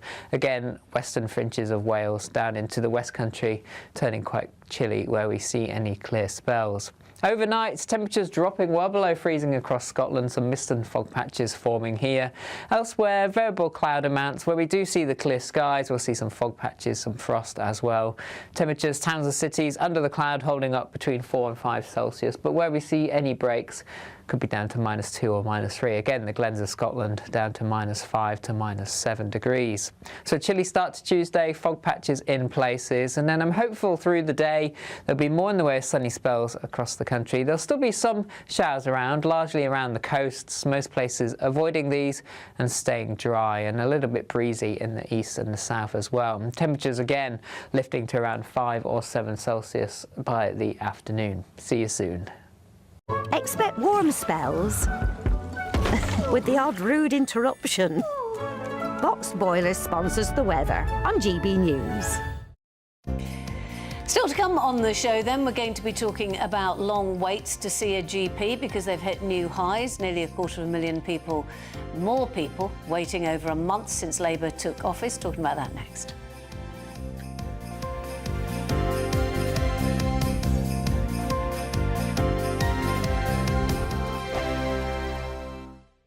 Bold. They are under no illusion. Ray. Are you a human trafficker? Boundless. I've had enough of the nonsense, and I'm not afraid to say it. Don't get us on the BBC. Every weeknight, I tear through the headlines. The smell of gasoline. Should we be worried about it? From Westminster madness to cultural war chaos. What we're going to do now, they are throwing things out the car as we speak. Get ready, Britain. Here we go. Patrick Christie tonight, weeknights from 9 p.m, only on GB News, Britain's news channel. Hi, I'm Michelle Dewberry, and my show is your opportunity to cut through all the noise and dive in headfirst to some robust debates. Ideas clash. Situation, isn't it? No, because the failure is you're deliberately avoiding my point. Nothing's held back. And if you think this is the end of it, wait for more. And we do not shy away from the difficult stuff. Sometimes I want to shake people and say, if only you understood. So join me on Jubes & Co. weeknights at 6 p.m, only on GB News, Britain's news channel. You want to know what's really going on in the corridors of power? Labour don't know what to do with you half the time, and that makes you quite lethal in the chamber. Get behind the headlines with Chopper's Political Podcast. Join me, Christopher Hope, as I sit down with the great and the good of British politics. We'll see where this ruling takes us. These are the stories shaping our nation. Chopper's Political Podcast, available now on all platforms. Listen in and stay ahead. From the school run to the home run, watch a new show for all of Britain. So he can say whatever he wants. A straight-talking show where all voices are heard. And, you know, when are we going to stop talking about smashing the gangs and actually do it? With the stories that matter from every part of our country. There's a bit of a crash landing there for your Chancellor. Bold, fearless and standing up for you. That's me, Martin Daubney, 3 p.m. till 6 p.m, weekdays, here only on GB News. The People's Channel, Britain's news channel. Britain was once the envy of the world. But look around. A nation that no longer knows what it is or where it's going. A country that's broken. How do we fix Britain? How do we bring it back? Friday night with Matt Goodwin at 8 p.m, only on GB News. No matter the state it's in, this is our nation. Join me, Jacob Rees-Mogg, for a genuine, honest discussion on where we have been, where we are going, and where we are with the people who set the direction. Tune in to State of the Nation every Monday to Thursday, 8 to 9 o'clock. Only on GB News. Britain deserves a newsroom that puts the facts and your voice first. Well, and that's what you get on GB News. Lively debates, lively conversation. And we're not afraid to hold power to account. and each other. So join me, Andrew Pearce. And me, Miriam Cates, for Britain's Newsroom, weekdays from 9:30 on GB News.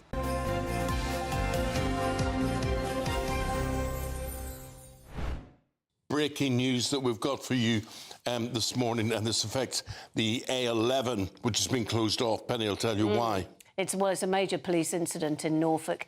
A man has been shot dead by armed officers in Thetford after a car crash. Police say he left the scene holding what appeared to be a handgun before being confronted by officers.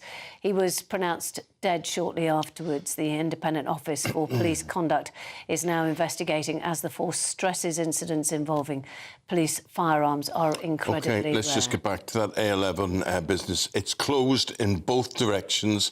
This is near Thetford.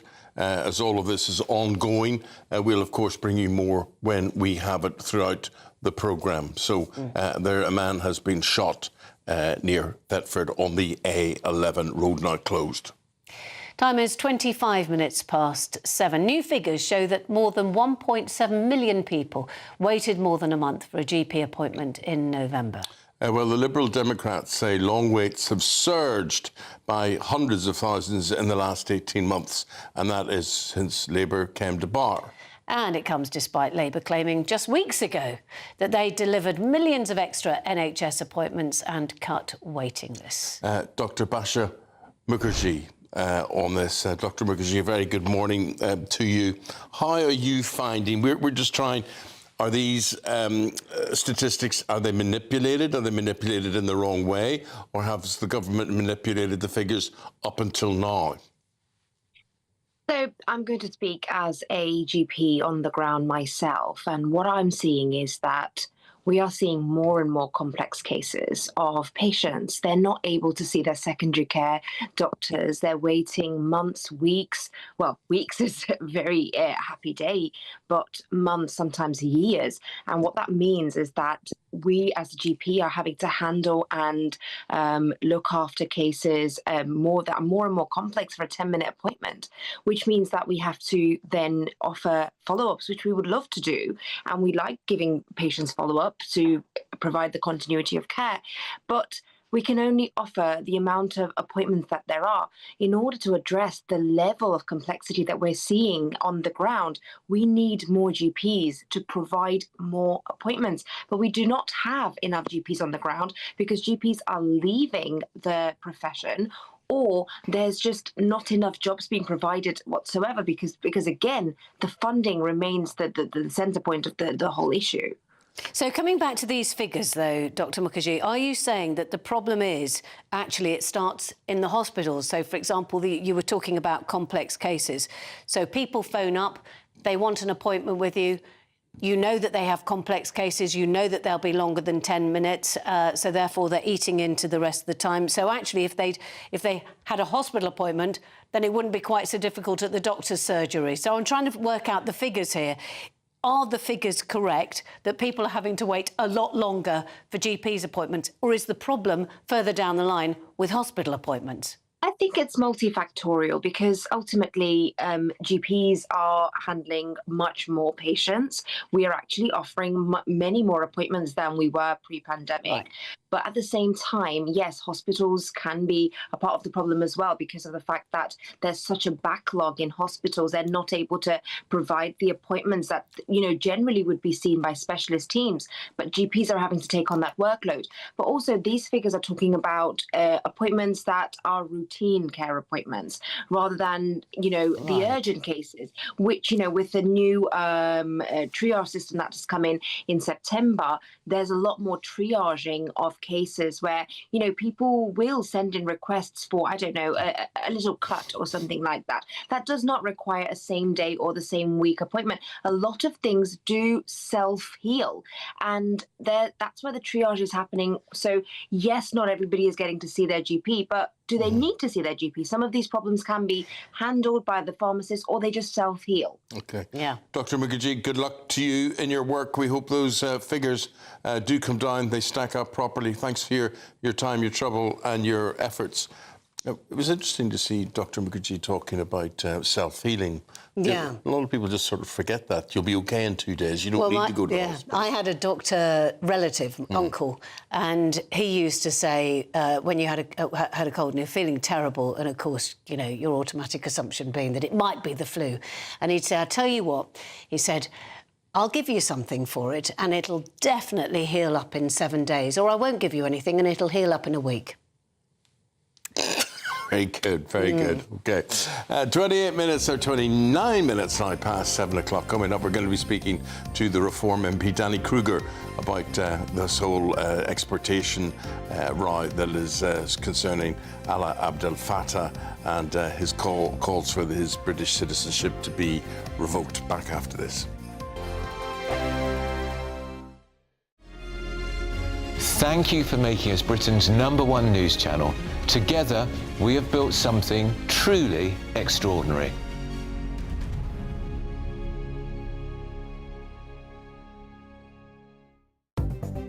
Good morning, this is the latest AI travel news from gbnews.com. Low temperatures in Moray require careful driving. In Norfolk, a crash has closed the A11 northbound between the A1065 and A134 Thetford West Road, with normal conditions expected by 2:22 this afternoon. In Kent, a broken down vehicle has shut one lane of the A20 eastbound between the A260 and A256 Dover West, with normal conditions anticipated by 7:48 this morning. On the trains, Avanti West Coast has major engineering work between Milton Keynes Central and Northampton, while Cross Country faces disruptions in Cambridge. For more travel news, go to gbnews.com. Exciting news. Every Friday, my Patrick Christie's Tonight Show is going to have a twist to it. We're welcoming some special guests. You. That's right, on Fridays I'm going to be doing my show in front of a live studio audience, because this show is about you and what you have to say. It's going to be the same big debates, same big topics, same big opinions. But every Friday night at 9 p.m, you are invited to come on down to Patrick Christie's Tonight to be a part of the action. Only on GB News, the People's Channel, Britain's news channel. Hi, I'm Michelle Dewberry, and my show is your opportunity to cut through all the noise and dive in headfirst to some robust debates. Ideas clash. Situation, isn't it? No, because the failure is you're deliberately avoiding my point. Nothing's held back. And if you think this is the end of it, wait for more. And we do not shy away from the difficult stuff. Sometimes I want to shake people and say, if only you understood. So join me on Jubes & Co weeknights at 6 p.m, only on GB News, Britain's news channel. Westminster, the ultimate clique. And you're fighting like rats in a sack. But here on the Camilla Tominey Show, we ask the questions the establishment media is too scared to ask. OK, let me ask you a straight question, because I know you're a straight-talking politician. Whether it's net zero, illegal immigration or law and order, nothing is off limits. You had the power then. Yeah, as I and say, now you've lost it. That's the Camilla Tominey Show, a politics show that's fearless. But no, let me finish my question if you don't mind, because it is my show. Sundays at 9:30, only on GB News, the People's Channel, Britain's news channel. Britain deserves a newsroom that puts the facts and your voice first. Well, and that's what you get on GB News. Lively debates, lively conversation. And we're not afraid to hold power to account. And each other. So join me, Andrew Pierce. And me, Miriam Cates, for Britain's Newsroom, weekdays from 9:30 on GB News.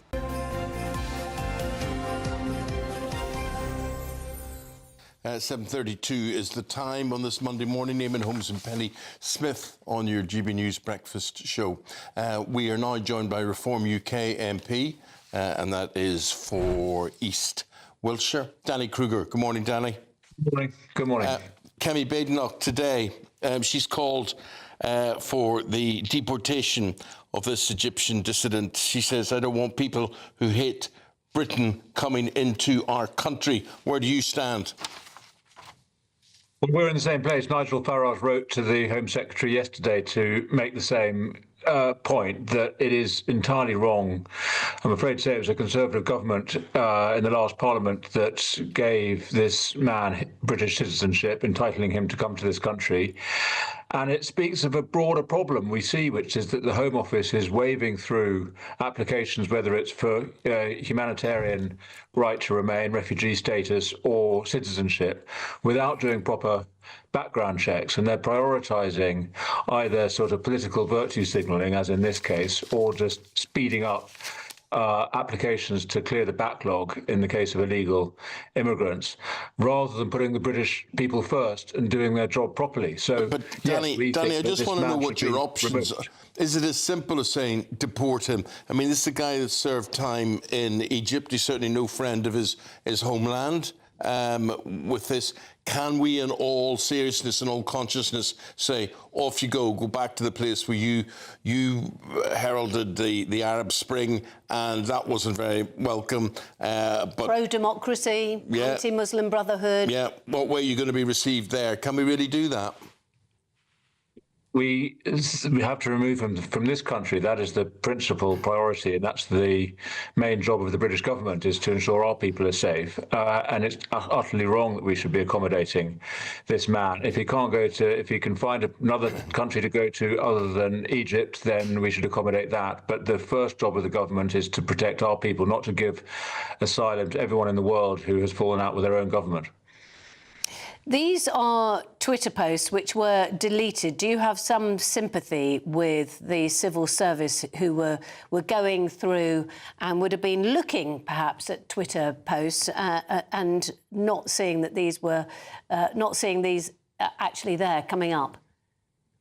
Well, I'm afraid it speaks of a dysfunctional system, doesn't it? I mean, yes, perhaps that's right. However, I think civil servants have a higher obligation than simply to scour, the transparent and obvious posts. If journalists can find these posts, so should our own government be able to. We should do proper background checks, which includes a real deep trawl of people's social media history. You would have thought that our intelligence services would be able to very quickly, and not least using AI, modern technology, should be extremely easy to identify whether people have been making unacceptable comments in public, as this man did. So, no, I'm afraid I don't sympathise with the government's failure here. And as I said, it speaks to a broader failure of our Home Office that is waving through applications for people who simply shouldn't be in this country. Danny, could I just bring you to the Ukrainian situation and the talks between President Trump and President Zelensky yesterday? Putin watching all that's going on. Have they done enough to get him to say, OK, I'm going to call the whole thing off? See, won't we? These talks are understandably private. What we've heard overnight is encouraging. I mean, we've seen this before, so let's not get false hope here. But the fact that the Ukrainians seem prepared to cede greater territory than they were before, the fact that President Trump is indicating that he's had encouraging conversations with Putin, should give us some cause for hope. But ultimately, our position is that this needs to be a decision that the Ukrainian government is content with. So it's not a question of whether Putin is happy, it's whether the Ukrainians are. And we stand with them. And I'm very hopeful that our government is putting the right amount of pressure through its contacts, including with the United States administration, to ensure that we get a just end to this war. Danny Krueger, appreciate your take on things and your comments. Danny Krueger is a Reform UK MP. Thank you very much. Thank you. Time is 7:37. We're going to do the newspapers, look through the newspapers with Chris Akabusi and Dawn Neeson, and they're going to be joining us shortly. What? This is polishing his head over there. If you're in search of some holiday sun, here's the forecast for some of the top European destinations. Ready to soak up that holiday sunshine? Won't we need some cover? No worries, all sorted. All Clear Travel Insurance sponsors GB News Travel Destinations Forecast. Hello there. Are you after some sunshine this Christmas period? There is some on offer, particularly if you're going to the Canaries. Plenty of sunshine here, but Madeira seeing outbreaks of rain for Tuesday and brighter skies for Spain and Portugal. Sunny spells here, 1 or 2 showers, but more settled across into Italy, parts of Greece where we'll see showers, some longer spells of rain at times, but particularly mild for the time of year, 15, 16 Celsius. Turning cooler here over the next few days, but increasing amounts of sunshine too. All Clear Travel Insurance sponsors GB News Travel Destinations Forecast. Britain was once the envy of the world. But look around. A nation that no longer knows what it is or where it's going. A country that's broken. How do we fix Britain? How do we bring it back? Friday night with Matt Goodwin at 8 p.m. only on GB News. Sir Jacob Rees-Mogg's State of the Nation, Monday to Thursday from 8 p.m. What I've discovered is that a comet that was observed by the Chinese in 5 BC, I put together the information from their observation to come up with an orbit that would take this particular comet very, very close to the Earth. And as it passed the Earth, probably about the distance to the moon, a position on the rotating Earth would have seen the comet pause for a period of hours over a location. We have the same thing now with the geosynchronous satellite. If you stand at the equator, there are geosynchronous satellites that stay over your head 24/7. This comet was so close to the Earth that it would have had the brightness of like a first quarter or full moon. So it would have been clearly visible in the daylight. So it would have been easy for them to follow. And how quickly would they have had to have travelled? Could they have travelled fast enough to keep up with it? Well, it would have been a direction. So it turns out it takes 2 or 3 hours to walk from Jerusalem to Bethlehem. It's a relatively short distance. And that's the period of time where it behaved like this for those few hours. So there was the time available. Now, of course, their trip from the east, it would have taken many weeks. And the Chinese said the comet was visible in the constellation Capricorn for more than 70 days. And it's that appearance in one constellation for an extended period. Pilots know this. If you see an object in the sky while you're flying a plane, and it's not moving left, right, or up, down, it's actually on a collision course, or nearly so, with you. So the comet was heading more or less directly towards the Earth until, at least in my theory, they arrived in Jerusalem and walked that distance from Jerusalem to Bethlehem. GB News, the People's Channel. No matter the state it's in, this is our nation. Join me, Jacob Rees-Mogg, for a genuine, honest discussion on where we have been, where we are going, and where we are with the people who set the direction. Tune in to State of the Nation every Monday to Thursday, 8 to 9 o'clock. Only on GB News. Britain deserves a newsroom that puts the facts and your voice first. Well, and that's what you get on GB News. Lively debates, lively conversation. And we're not afraid to hold power to account. And each other. So join me, Andrew Pierce. And me, Miriam Cates, for Britain's Newsroom, weekdays from 9:30 on GB News.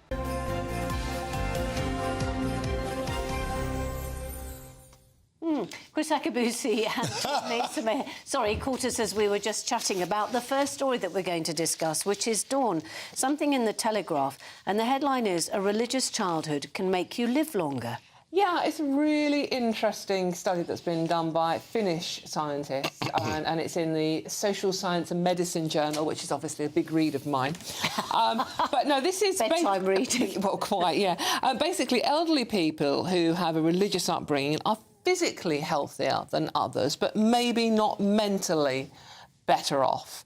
Physically, because a religious... I mean, I'm assuming because this is a Scandinavian study, we are talking a Catholic, Protestant, Christian upbringing rather than Islam or Judaism.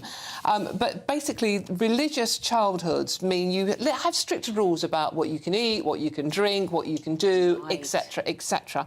However, it can also make you feel guilty a lot, which is why the mental health aspects aren't so great. Interesting. So it is really interesting, and it does, you know, if you physically, you can live longer, and this is 10,000 Europeans have been studied in this over the age of 50. But mental health, poorer mental health, there's unresolved guilt and psychological pressure. I didn't have a particularly religious upbringing, but my very, very first boyfriend was very strict Catholic, and his family didn't take at all well to the fact that he was going out with someone like me who wasn't of the same faith, and the guilt involved in that family was astronomical. So I can understand where they're coming from on this one. You were nodding away to that, Eamonn. Well, I can identify the cross-religious banning that you weren't allowed to be with someone who wasn't of your religion. I suppose a lot of people speak for that. I find that religion is a great comfort to me as I get older. Yeah. Yes, yeah. And I think a lot of people would probably agree with that. And I think that, you know, we grew up in a world where there was a lot of social cohesion around the Christian faith. And I think that sense of community spirit, understanding one another, going to church on a Sunday, singing hymns at school, gave a sense of purpose and meaning that comes back to be with you in times of trouble. Yeah. So, you know, I suspect as you get older, you do fall back on those foundations that relate to you as a kid. What I feel really strongly about, Chris, is that you say you care or you know someone throughout their lives, and what disgusts me nowadays, and this particularly applies to England, is the lack of importance people place on funerals and funeral masses and services and things. So people just don't bother turning up. And I think, you know, if you can't say goodbye to someone, then what is the whole point of things? And to say thank you for their life and for them being in your life. Now, in Ireland, the Ireland that I grew up with, you were at a funeral every 3 days. There's certainly something once a week.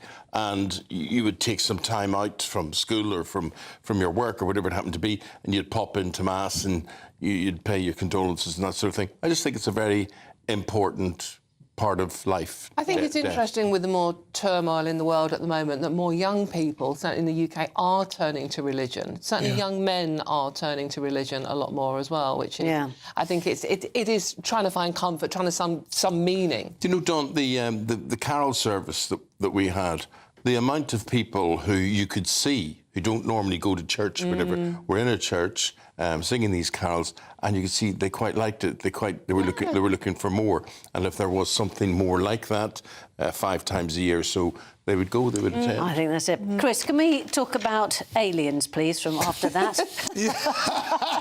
Sorry, Interesting segue. No way, exactly. Yeah, well, no, exactly. So in the Daily Star, astronauts, E.T. is real. 80% of boffs say Boffins, they love the word boffins. Yes.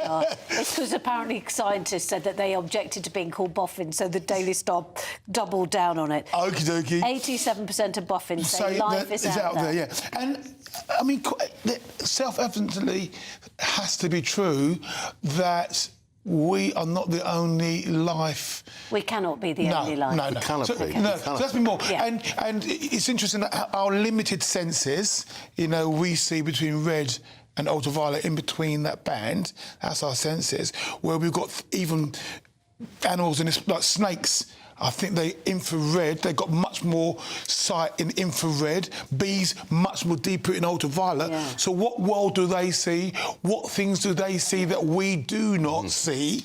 So... Good point. Well, again, the way it's reported in the media really just annoys me, because everything is aliens apparently do exist. Yeah.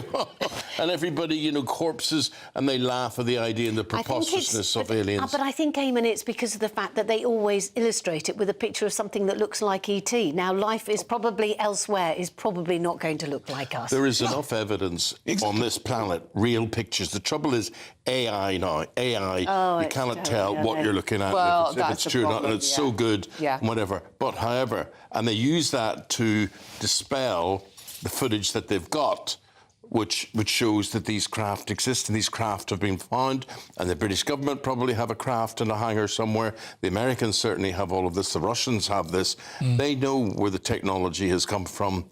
They know these creatures exist, and there are other people out there. That's all there is. I mean, it doesn't. I'm not going to go suddenly, oh, somebody spotted a UFO.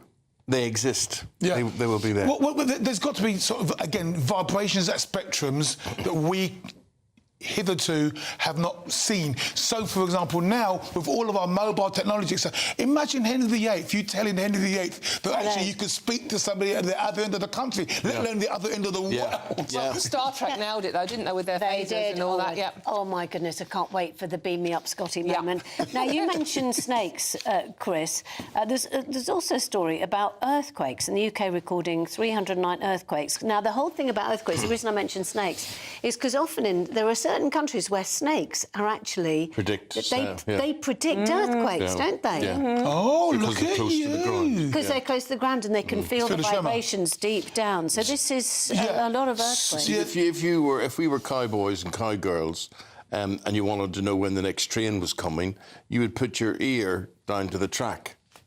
Yeah. Dawn's looking convinced of that. That's what they. But it's Or true. just put your snake on the ground. Put your ear snake next on the to ground. snake. That But doesn't that's the sound good. things they did. That's the things they did in the cowboy films. Well, apparently there's 309 earthquakes in 2025. Did you feel Right. Have you it? ever felt any? Oh, I felt a couple. So I felt the one in Bedfordshire in 2020.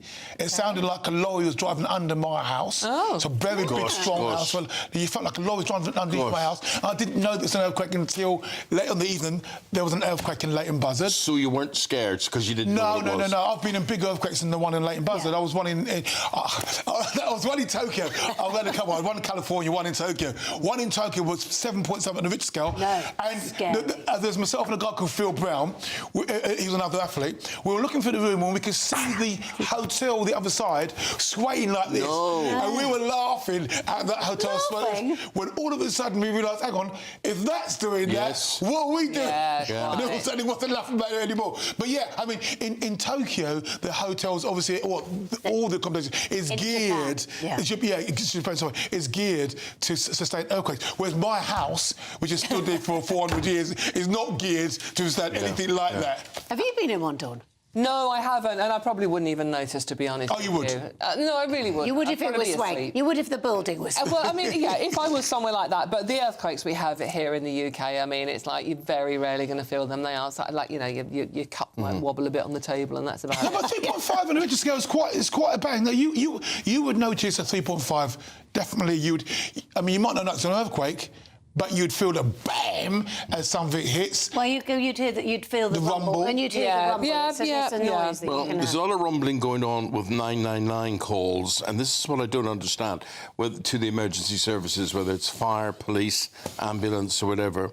Their emergency service call handlers, the people that just take the telephone calls, are subjected to a lot of abuse. Tell us more. I think this is really disgusting. You got people who put themselves out. They're there to help the public, to direct you, to soothe you, to give you advice. And apparently, according to the Daily Express, you know that. There's 54%. It's 54% of 999 call handlers. 48% of the 111 colleagues have suffered harassment, threats, and verbal abuse in the past year.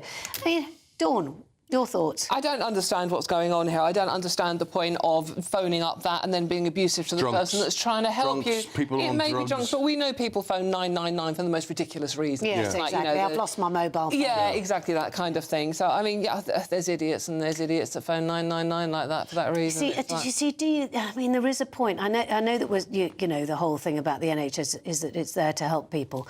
But there is a point, and I just think, could we not just in some way actually go, sorry, if you do this, we downgrade you, particularly if it's nothing that's really serious. I mean, basically, if you use your telephone, you call, we know who you are, you know where you are. Yeah. You will get a letter that finds you for that's abusing. a good point, actually. That's a good point, yes. Yeah, I mean, some of these people might have mental health issues, though, so, I mean, you've got to be... There's not one size fits all, but yeah, just abusing people is just ridiculous. Right, daffodils, you can see them now, and you can actually see daffodils growing at this moment in time. Yeah, well, evidently few what scorcher. I mean, it's been the hottest year on record. I mean, I don't remember it personally, but maybe other people do. It feels a bit nippy most of the time. Yeah, but daffodils blooming in December, as I said, following the country's warmest years on record. And they're typically in the spring, obviously, but the very mild weather we've had certainly in December, where it reached 15 degrees centigrade, 59 in Old Forgotten Money. it was 15 degrees. No, exactly. So most definitely. So I've got daffodils in my garden come up already. Already? Wow. Yeah, and at Woburn, the golf club, you can see the rhododendrons. They're already coming out, and they've got that much growth on them. Really? The bulbs are already protruding. It's just absolutely incredible. No. We talked about the poor old animals earlier on, didn't we, about fireworks? And actually, you just also imagine a hedgehog kind of stretching and going, oh, yeah, oh, that's spring, you know, off it trots out. And it's not, and it's still very cold out. Well, yeah, because in January, February, it's going to get the old uppercut, anti-Joshua. Well, you've got the old uppercut now, my friend, as we say goodbye to you and Dawn. They're back in about 45 minutes' time. Here's the weather with Greg Dewhurst.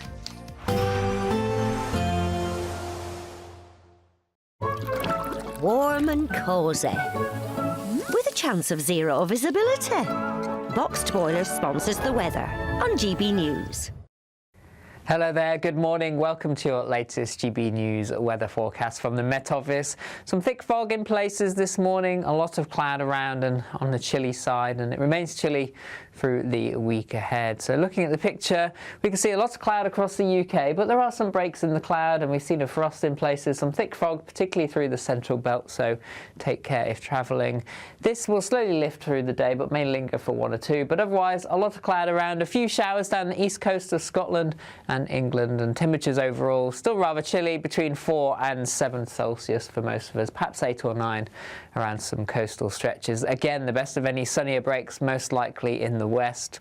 Through the evening time, if we look at the details, we can see a few showers perhaps across eastern Scotland, but otherwise generally dry with some clear spells. The wind's coming in from the north, so quite a chilly evening to come. Rather cloudy skies across into northern England, the risk of a few showers down the east coast there. Northern Ireland dry and turning quite chilly as a frost begins to form through the evening time, and a lot of cloud across the rest of England and Wales. Again, western fringes of Wales down into the West Country turning quite chilly where we see any clear spells. Overnight, temperatures dropping well below freezing across Scotland, some mist and fog patches forming here. Elsewhere, variable cloud amounts. Where we do see the clear skies, we'll see some fog patches, some frost as well. Temperatures, towns and cities under the cloud holding up between 4 and 5 Celsius, but where we see any breaks, could be down to -2 or -3. Again, the Glens of Scotland down to -5 to -7 degrees. So chilly start to Tuesday, fog patches in places, and then I'm hopeful through the day there'll be more in the way of sunny spells across the country. There'll still be some showers around, largely around the coasts, most places avoiding these and staying dry, and a little bit breezy in the east and the south as well. And temperatures again lifting to around 5 or 7 Celsius by the afternoon. See you soon. Warm and cosy, with a chance of zero visibility. Boxed Boilers sponsors the weather on GB News.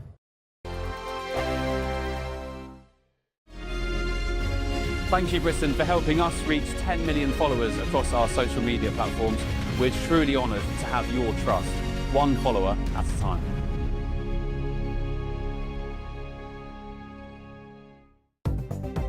Good morning, this is the latest AI travel news from gbnews.com. The A83 has restrictions at Loughnell Street, Loch Gilphead due to emergency roadworks. On the M4 eastbound between junctions 38 Margam and 37 Pyle, lanes are closed following an incident. In Salford, a collision on the M62 eastbound between junctions 11 and 12 causes delays. In Kent, a broken-down vehicle on the A20 eastbound near Dover West leads to a lane closure. The A11 northbound near Thetford West is shut due to a collision.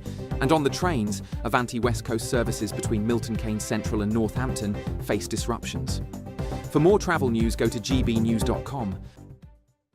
We want to make the new year your best year yet, with a chance to win our greatest cash prize to date. A simply stunning £85,000 in tax-free cash could be yours. Treat the family to that bucket list holiday you've always fancied. Get your dream car you've always wanted. Or just relax, safe in the knowledge that the coming year is on us. For another chance to win £85,000 cash, text cash to 63225. One entry costs £2.50 plus one standard network rate message. Or text bonus to 63225. 5 entries cost £5 plus one standard network rate message. Go to gbnews.com/win. Entries start at £2.50. Call 0903 686 3232. Calls cost £2.50 plus your network access charge. Or post your name and number to GB18 PO Box 8690 Derby DE1 9TT. UK only. Entrance must be 18 or over. Lines close at 4 p.m. on the 30th of January. Please check the closing time if listening or watching on demand. Good luck.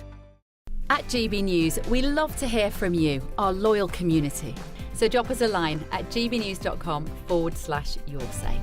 There you can talk to each other and also to the presenters live on air.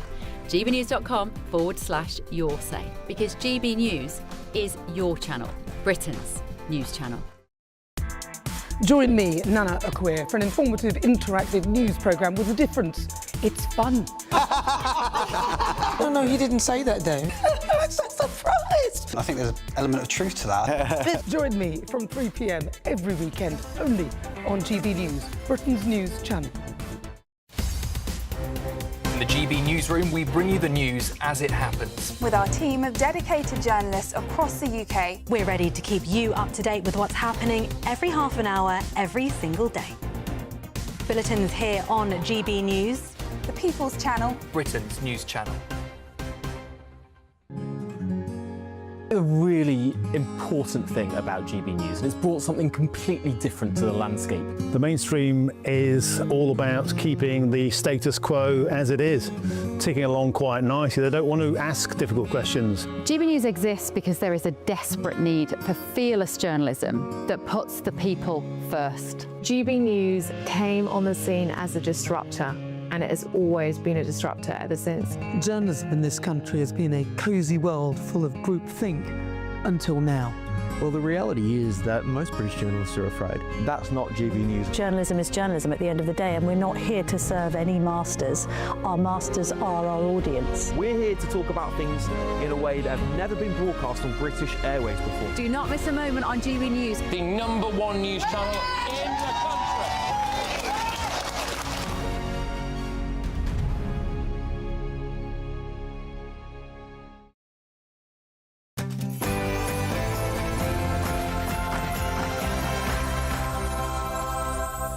And thank you for making us the #1 news channel in the UK. Long may it continue. Headlines this morning: the Prime Minister's under growing pressure after welcoming the Egyptian British activist Alaa Abdel Fattah to the UK, despite historic posts endorsing violence against Jews, police and white people. Mr Al Fattah says the comments were old, taken out of context. He's apologised, but serious questions remain over how he gained British citizenship without full vetting. Well, overnight, the Conservative Party leader Kemi Badenoch called his remarks disgusting and abhorrent. She's urged the Home Secretary to consider revoking his citizenship. What do you think? And Reform UK leader Nigel Farage has written to Shabana Mahmood, directly urging her to rescind his British citizenship and deport him. We have made a lot of progress on ending that war, which is really certainly the most deadly war since World War II. Well, progress there might have been, but no breakthrough. President Trump and President Zelensky say they're close to agreeing a peace plan, but thorny questions remain over territory and who owns what. There are new figures out showing that nearly 250,000 more month-long delays for appointments since Labour took office, with 1.7 million patients waiting more than 4 weeks in November alone. Calls are growing throughout the country for a social media ban. MPs warn the status quo is failing children. A new polling shows very strong backing for what is happening in Australia. That's Australia-style restrictions on social media. Please do have your say. Give us your view. And Edinburgh's Hogmanay celebrations get underway this evening, with the torchlight procession launching several days of street parties, music, fireworks. We'll be bringing you the build-up. Morning, some frost and fog in places this morning, and a lot of cloud through the day ahead. Find out all the weather details coming up soon. 2 minutes past 8 o'clock. Thank you for your time. Thank you for your company. I'm Eamonn Holmes. I'm Penny Smith, and this is GB News Breakfast.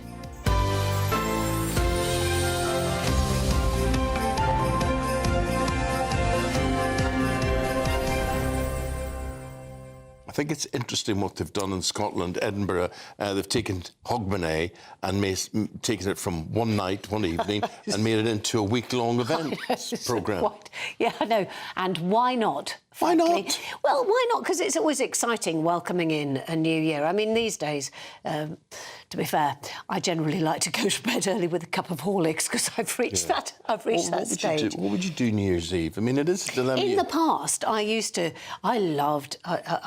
always loved New Year's Eve in that sort of way of kind of getting together with mates, because it's very much a mates rather than families, and it always felt like Christmas family. Yeah. And then New Year's Eve. So you're talking about getting together with mates in someone's home, for instance? In someone's home. Not going to an event? No, I mean, I remember when I was at GMTV, when I went to Gretna Green, I got a friend who actually was born in Gretna Green, went up to Gretna Green. Problem was, it was after I'd started at 4 o'clock in the morning. And I just went up, honestly, it was just going to be for an hour. And there was a big pile of coats, and I thought, you know what, I'm just going to put my head down for just a short while. Well, I woke up 5 hours later. You were drunk, you mean? No, I was not, no. I was tired, genuinely tired. Yeah. And do you know what? The welt on my face, I'd obviously gone into this deep, deep sleep. And you know, when you on a big coat, you get those, you know, it's big cotton thread to keep the thing. You could actually see this kind of, it looked like a rope mark on my face, which lasted for about 3 days, I swear. So there was no get-together, there was no party for you? Missed all the party, missed everything. But had a good sleep? I woke up, had an excellent sleep, woke up. This is very important. The place was a mess, so I did a bit of tidying. I know, well, that's therapy to you, isn't it? It is, yeah. Eamonn knows me well enough to know that I quite like She's a very bit of a clean. tidy She's round. very clean, exactly. which is a very good quality, I think, in people. Exactly. Anyway. First thing into the bag if I'm going to stay, pair of rubber gloves, because I don't do anything without my rubber gloves. What do you think is a good quality in a person? Let us know.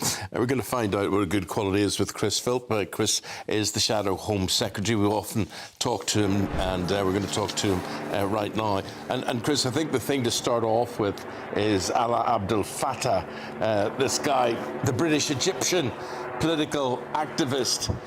So your leader, Kemi Badenoch, she's basically saying, get him out of the country. I hate people. I do not want people who hate Britain coming into our country. So you can throw him out, but where do you throw him to? Where does he go? Well, good morning, firstly. Back to Egypt. He's got dual nationality. He's an Egyptian citizen and he is now a British citizen.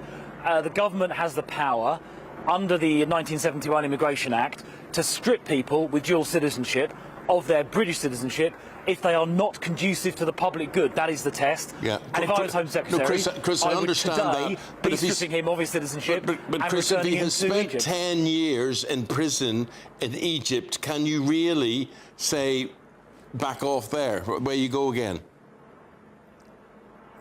Well, I mean, he's been released from prison in Egypt, and to be honest, people who express racist views, he said he hated white people, he described white people as dogs, he expressed anti-Semitic views, he called for Jewish civilians to be murdered, he called for Downing Street to be burnt down, he called for the British police to be attacked. This man is a scumbag. He has no place in the UK, and if I was Home Secretary, I would strip him of his British citizenship and deport him to Egypt. And if Shabana Mahmood had our country's interests at heart, she would be doing exactly that today. OK, but I bet she won't. Chris, he has apologised and he's issued a statement saying, look, I really disassociate myself from the person I was then. Does that buy him any good grace from you? No, none whatsoever. I've read his so-called apology in full, and he's clearly concocted that in response to what he said coming to light. He's had 10 years, or more than 10 years, to apologise, but he hasn't done it. He's only apologising now when what he said has become public. I think it's an insincere apology, and he's even trying to claim some things were taken out of context, or he's claiming he was provoked by the situation in Egypt. I mean, how does the situation in Egypt justify calling white people dogs, calling for the murder of Jews, and calling for Downing Street to be burnt down? No, it's an insincere apology. It's completely pathetic. Yeah. It's come very late in the day, and it cuts no ice with me whatsoever. He says it was because they were expressions of a young man's anger amidst the wars on Iraq, on Lebanon and Gaza. The thing is, the Tory government also supported this man, and I think many people were saying he's been in jail, as Eamonn said, for a long time. There has been 10 years of being able to go and check and see what sort of things he's been saying, and therefore not have him in here in the first place. Well, he shouldn't have come here in the first place, quite frankly. I don't know the circumstances of him getting citizenship in December 2021. I don't know if that crossed ministers' desks or not. But as far as I'm concerned, I'm now the Shadow Home Secretary. As far as I'm concerned, if I was Home Secretary, I'd be walking around the corner from here into the Home Office right away and stripping him of his British citizenship and deporting him, right? That's what I'd be doing right now if I was Home Secretary. What would you do with the Prime Minister? I'm sorry for the overhead noise. Because this man is a scumbag. Yeah. The helicopters are overhead there just to make sure you can hear us okay. Sounds as if they're going to land SAS troops or something there. But, no, Chris, so Keir Starmer, he loves to put his arms around people and welcome them and be intellectually caring for people and whatever. He spoke too soon on this guy, didn't he, without really knowing the facts? Yeah, he did. And, Keir Starmer pontificates about wanting to fight anti-Semitism and then lets people in like this. To be honest, if Keir Starmer and Shabana Mahmood were serious, they'd make sure that anyone in this country who is not a British citizen or who is a dual national, whose British citizenship can be removed, who expresses extremist, racist, anti-Semitic or violent views, gets deported.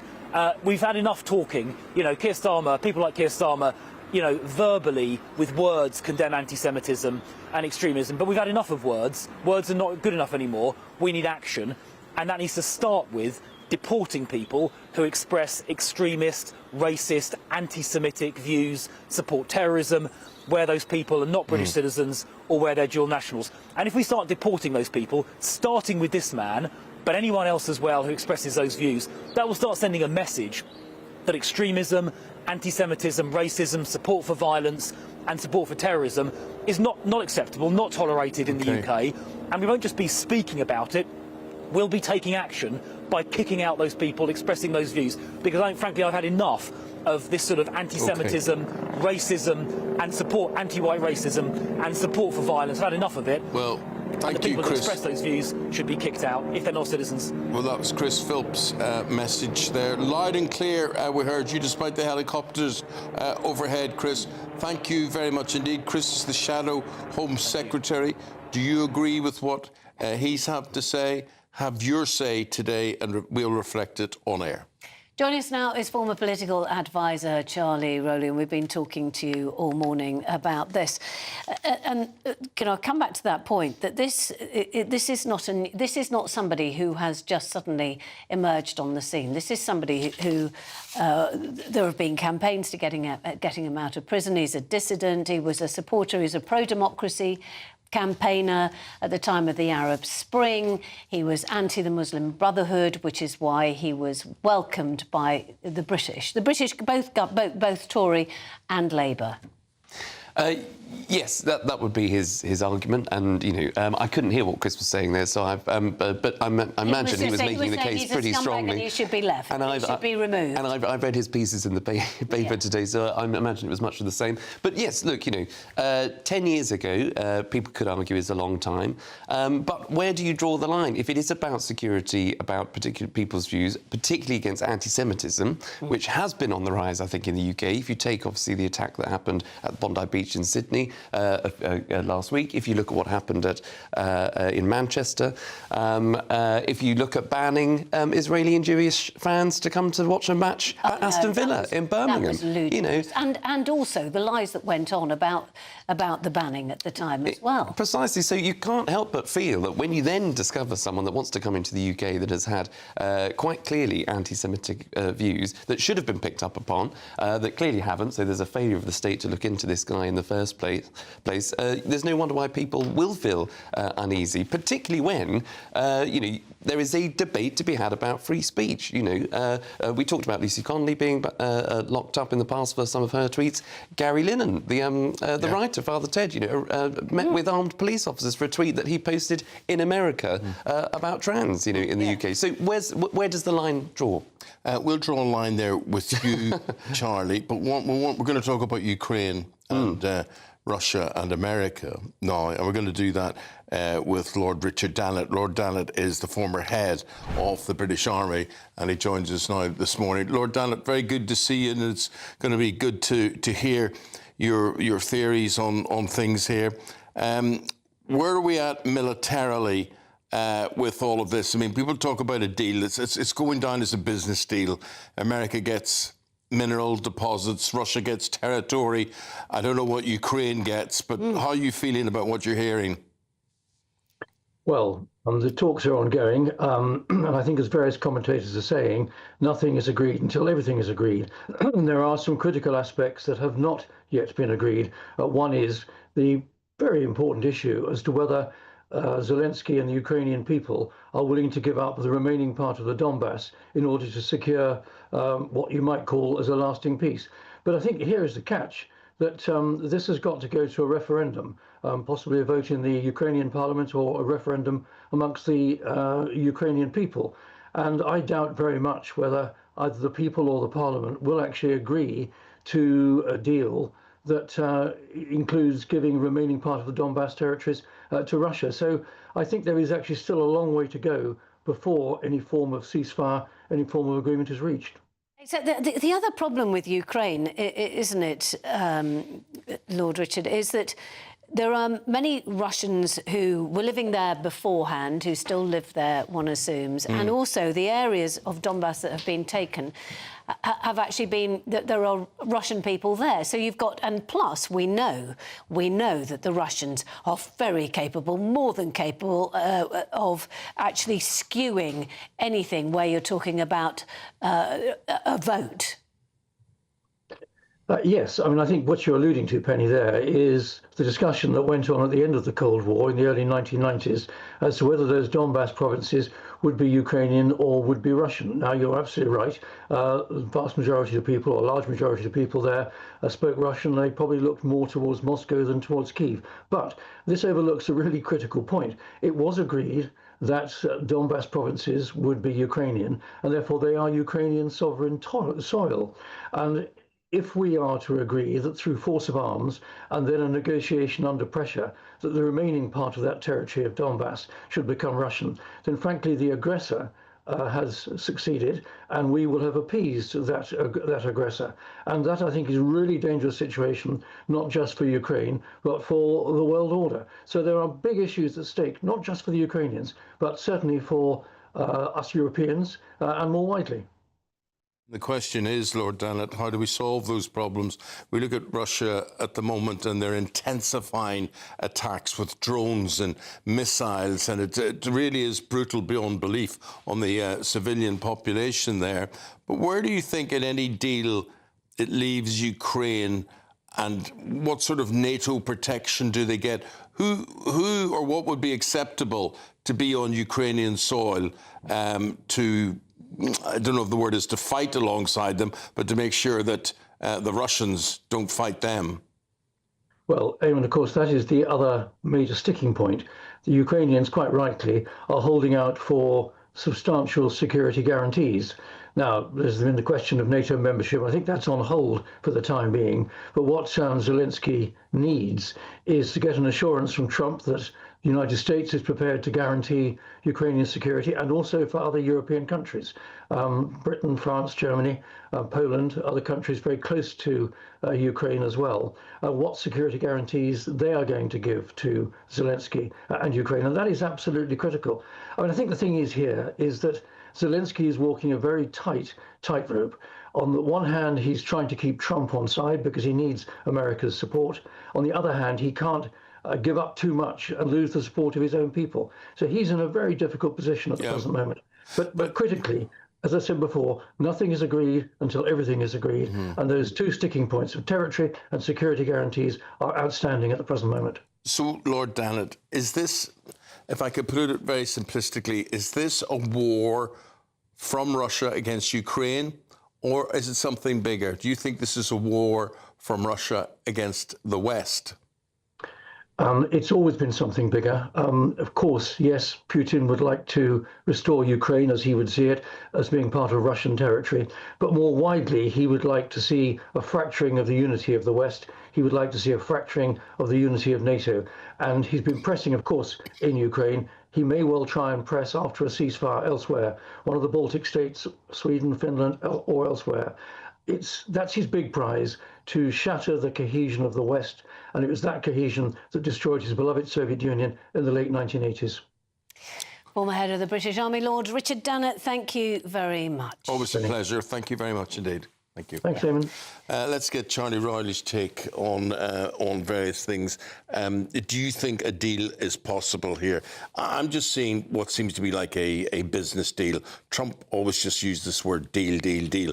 I don't know why it's so important for him to get minerals out of the ground and trade in them, but he seems to, what has this got to do with, does this buy Ukraine protection from the USA?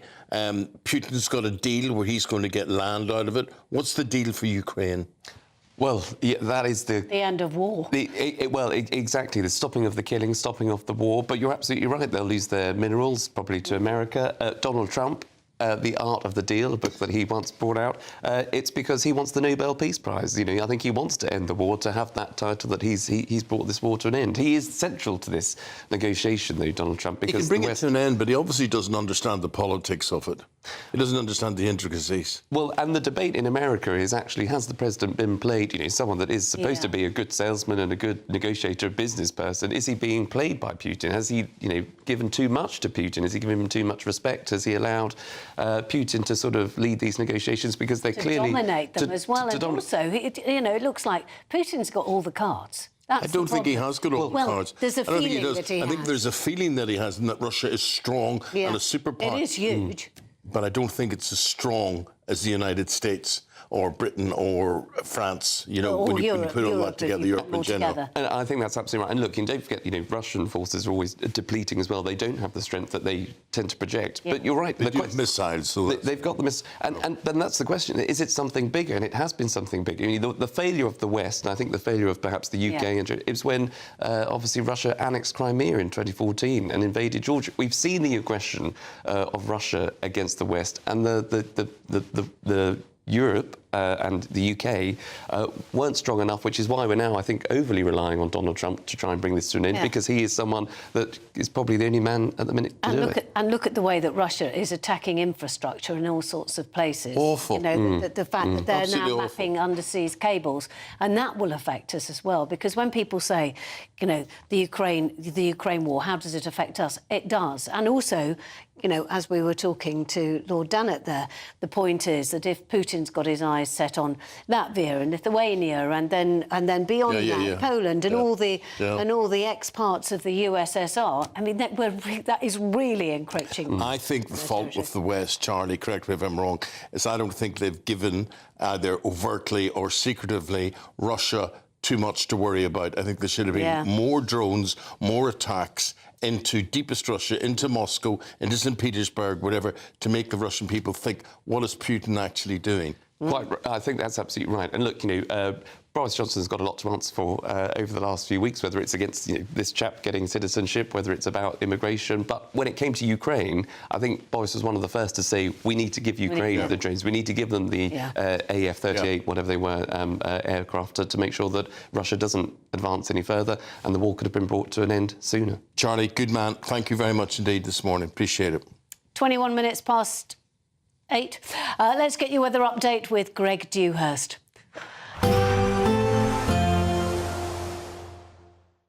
Expect warm spells with the odd rude interruption. Boxed Boiler sponsors the weather on GB News. Hello there, good morning. Welcome to your latest GB News weather forecast from the Met Office. Some thick fog in places this morning, a lot of cloud around and on the chilly side, and it remains chilly through the week ahead. So looking at the picture, we can see a lot of cloud across the UK, but there are some breaks in the cloud and we've seen a frost in places, some thick fog, particularly through the central belt, so take care if travelling. This will slowly lift through the day, but may linger for 1 or 2, but otherwise a lot of cloud around, a few showers down the east coast of Scotland and England, and temperatures overall still rather chilly, between 4 and 7 Celsius for most of us, perhaps 8 or 9 around some coastal stretches. Again, the best of any sunnier breaks most likely in the the west. Through the evening time, if we look at the details, we can see a few showers perhaps across eastern Scotland, but otherwise generally dry with some clear spells. The wind's coming in from the north, so quite a chilly evening to come. Rather cloudy skies across into northern England, the risk of a few showers down the east coast there. Northern Ireland dry and turning quite chilly as a frost begins to form through the evening time, and a lot of cloud across the rest of England and Wales. Again, western fringes of Wales down into the West Country turning quite chilly where we see any clear spells. Overnight, temperatures dropping well below freezing across Scotland, some mist and fog patches forming here. Elsewhere, variable cloud amounts. Where we do see the clear skies, we'll see some fog patches, some frost as well. Temperatures, towns and cities under the cloud holding up between 4 and 5 Celsius, but where we see any breaks, could be down to -2 or -3. Again, the Glens of Scotland down to -5 to -7 degrees. So chilly start to Tuesday, fog patches in places, and then I'm hopeful through the day there'll be more in the way of sunny spells across the country. There'll still be some showers around, largely around the coasts, most places avoiding these and staying dry, and a little bit breezy in the east and the south as well. And temperatures again lifting to around 5 or 7 Celsius by the afternoon. See you soon. Expect warm spells with the odd rude interruption. Boxed Boilers sponsors the weather on GB News. Westminster, the ultimate clique. And you're fighting like rats in a sack. But here on the Camilla Tominey Show, we ask the questions the establishment media is too scared to ask. OK, let me ask you a straight question, because I know you're a straight-talking politician. Whether it's net zero, illegal immigration or law and order, nothing is off limits. You had the power then. Yeah, as I and say, now you've lost it. That's the Camilla Tominey Show, a politics show that's fearless. But no, let me finish my question if you don't mind, because it is my show. Sundays at 9:30, only on GB News, the People's Channel, Britain's news channel. Patrick Christie's Tonight, weekdays from 9 p.m. Look, this is winter. It's flu. Flu comes in winter, sure as eggs is eggs. There's nothing particularly special about the virus. It has mutated, but that change has made it able to spread through the community by defeating our existing immunity. But the virus itself remains the same in terms of its clinical impact. So while it's a problem at a community and population level, lots of cases, for people who catch this, it's no worse than normal seasonal flu. It's not like we've got a supercharged flu that makes people much iller. We've got a virus that's spreading better and it's come earlier. So we're seeing it rising up the sort of infectious disease rates faster for this time of year. And there are a number of reasons for that, partly because it is a different virus, it's mutated. We haven't seen this particular strain spread for a couple of years. So population immunity levels are quite low. That's why it's so what you said there, very calm, very rational, quite reassuring, to be honest with you, seems very logical, understandable. Earlier today, the BBC decided to do a report that looked a lot like this. Let's play the clip. The throwback, isn't it? We were used to wearing these a few years ago. Now this is the precaution being taken. Also, people are being told to make sure their hands are clean and that they're not bringing germs into the hospital. Yeah, I mean, obviously we haven't got time to play it all, but she goes on to, like, you know, use the hand sanitizer. Again, I'm just wondering if it's a little bit fear-mongery. Well, look, we must take flu seriously because it's a fact that if we tot up the excess mortality in the wintertime, just in the UK, and we attribute a lot of this excess mortality to flu, in an average year, maybe 5,000-6,000 people will lose their lives to flu.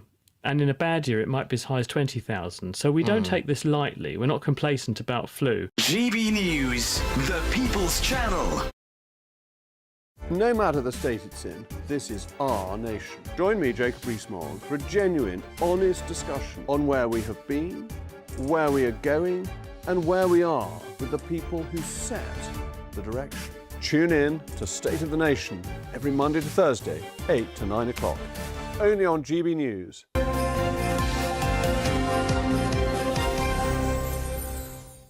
Thank you for starting your day and starting your week with GB News Breakfast with Eamonn, Holmes and Penny Smith. So we've got through a lot of subjects today and this one is a big talking point. It is. This is about recent polling by The Mirror, which has revealed that 64% of voters support implementing this Australian-style ban on social media for children under 16. So this is all after growing concerns about the impact of social media on young people's mental health, on their privacy, on their well-being. I mean, we all see it with our own eyes. Addictions, not only children, of course.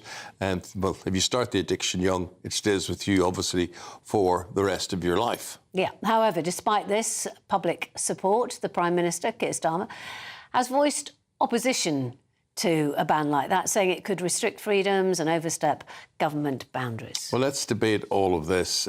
Media personality and commentator Ryan Mark Parsons. Ryan, what do you think of what the Prime Minister thinks or what he's fearful about? He says this could restrict freedoms, overstep government boundaries. Do you think it would?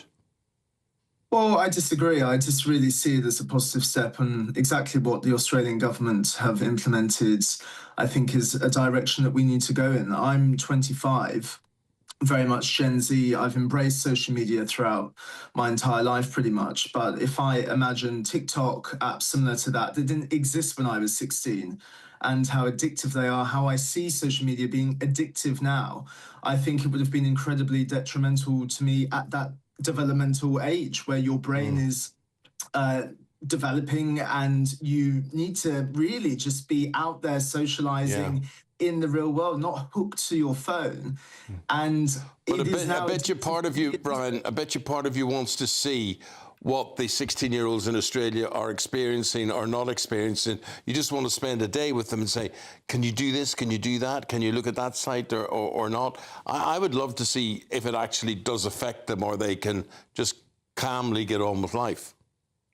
Well, yes, I think that would be interesting to see if they can actually exist and have a happy life without social media, and I'm sure that would be the case. I think what you find with these apps is that algorithmically they're pushing out all of this content. Usually a lot of it is quite harmful. I remember doing a TV debate about trolling, and I searched some things on Instagram, and then suddenly I'm seeing so many videos, violent videos about trolling, and I can just imagine how damaging that might be to someone who's under 16. And what I found quite astonishing, actually, is that the Australian government, when they implemented the ban, they commissioned a study, and they found that 96% of 10 to 15-year-olds are using social media. And even in UK, the Centre for Social Justice found 800,000 under fives are using social media. I mean, what is an under five doing on social media? And you're saying 800,000 of them? That's what the Centre for Social Justice estimated, about 800,000 under fives on social media. It's just astonishing. It's mind-blowing, I would say. That number of under fives are engaging on social media platforms and what they can be exposed to. Tell you what, the only thing I think about this, and I was just having a quick look about what's happened so far, and I thought, I bet you that teenagers are finding ways around this, and of course they are. Tech says that teens are finding ways around it. Tech firms are scrambling to implement these ID checks, and children are using perhaps sometimes their parents' IDs or selfies or whatever. Critics say it's ineffective censorship. I suppose the point is, it's early days. Well, I think if we look at Australia as an example, because they've implemented the ban, I think what they've done really well is that they've made sure that the onus is on the tech companies. So if they fail to adhere to enforcing these regulations, they face fines up to 49 million Australian dollars, which is the equivalent to 25 million pounds. And I think, obviously, to huge tech firms, that isn't a gargantuan amount of money, but obviously it's still a sizable fine. And I think if they're facing the risk of those fines, that obviously encourages them to make sure that these regulations are adhered to. And we can follow similar practices in the UK. And I just think it would be incredibly beneficial to get these people at a young age off social media, which are incredibly addictive. It's really a digital poison. And if we don't sell them cigarettes, why are we allowing them on social media platforms, which I would argue is just as harmful? Yeah, I've got a good argument, Ryan. A lot of people are going to be expressing a lot of opinions on what you're saying there. And the thing that's worrying me, and I just wonder briefly what your opinion is of this, is AI. I never noticed AI until about 6 weeks ago on my Instagram, for instance. And I watch these lion attacks, you know. Yes, I saw that one. It was the one with a lion and a shark or something. It really was, or something sharks, lions, animals. You think, and you think, oh, this is amazing that this animal does this or does that or whatever it is. I watched a presentation from President John F. Kennedy, and then realised at the end of it, it obviously wasn't real. I wasn't told it wasn't real. It was me who found out by scrolling through that it wasn't real. What is the point of this stuff? I know, it's absolutely bonkers. I mean, usually you can see it's AI or there's a watermark which would identify that it's AI, but you can often remove those watermarks, and it's becoming increasingly hard to differentiate real content from AI. And it also raises wider concerns with AI in general. I mean, I've seen reports in the press that young children under 16s are actually engaging in sensual chats with AI platforms like ChatGPT. What on earth, and how is that being regulated? And more needs to be looked into how AI platforms are protecting children. Got to leave it there, Ryan. Thank you very much indeed. I do think that AI thing is scarily frightening, and who benefits from it? Who benefits through watching something that is totally made up but looks so good that you can't tell the difference? Well, of course, if you're peddling something that's untrue and you want people to be on your side, then you can just make this untruth Why show, like, for instance, animal behaviour? Oh, the animal behaviour. Oh, I think that's just people sort of creating content, and then you might follow them, and then you might. Yes, but then if you follow the whole narrative, I mean, you know, we're talking about, you know, you're going down the Trump fake news business, then, aren't you? And just that's it. Fake news. Everything's going to be fake news. Now you have to do. Except here. Here's the Great British Giveaway. This Christmas, we're giving you the chance to win our biggest cash prize of the year. An incredible £85,000 in tax-free cash could be yours. Cash to make your new year the best yet. And we've come to the fabulously festive Aurora Collection Resort here in Lapland to celebrate. Imagine what next year could look like for you with a whopping £85,000 in the bank. You could find yourself on the adventure of a lifetime, or just safe in the knowledge that next year is on us. £85,000 of tax-free cash really could be yours. Go on, give it a go, and Merry Christmas! For another chance to win £85,000 cash, text cash to 63225. One entry costs £2.50 plus one standard network rate message. Or text bonus to 63225. 5 entries cost £5 plus one standard network rate message. Go to gbnews.com/win. Entries start at £2.50. Call 0903 686 3232. Calls cost £2.50 plus your network access charge. Or post your name and number to GB18 PO Box 8690 Derby DE1 9TT. UK only. Entrance must be 18 or over. Lines close at 4 p.m. on the 30th of January. The winner may be contacted live on GB News, week commencing the 9th of February 2026. Please check the closing time if listening or watching on demand. Good luck. Banning social medias for the under-16s. Rand Mark Parsons, who we were interviewing just before the competition giveaway. Tony says, how refreshing this young man is. He should be promoted as a role model to young people, a realistic view on the damage social media sites are impacting on our precious young people. Yeah, mind you, Tony, female Tony, I presume. It's up to the parents, not the government. Stop banning everything. All right, what have we got coming up? The newspapers, our panel, Chris Akabusi and Dawn Neeson will be joining us. We'll discuss the news resolutions doctors suggest we make. First, here's your traffic and travel update.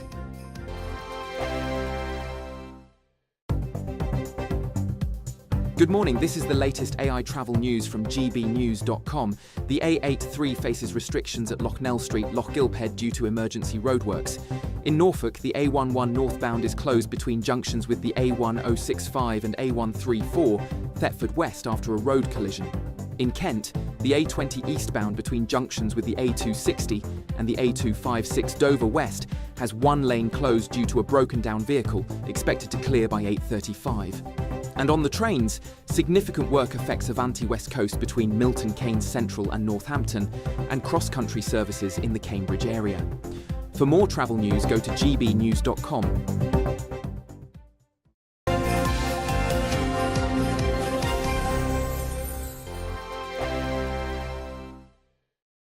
Westminster's full of talk, but out here, it's the real world. Am I allowed to talk now? No, that's it. This is where it matters, real people and real lives. That's what politics is all about. The fact has Trump made a good start? No. Straight answers, no spin, and just a couple of pints. How many fingers have I got up? About 10. So join me for Lee Anderson's Real World every Friday at 7 p.m. only on GB News. The People's Channel, Britain's news channel.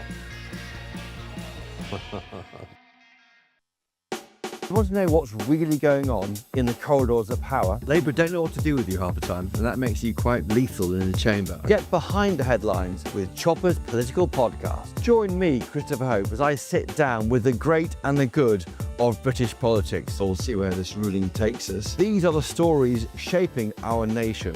Chopper's Political Podcast, available now on all platforms. Listen in and stay ahead.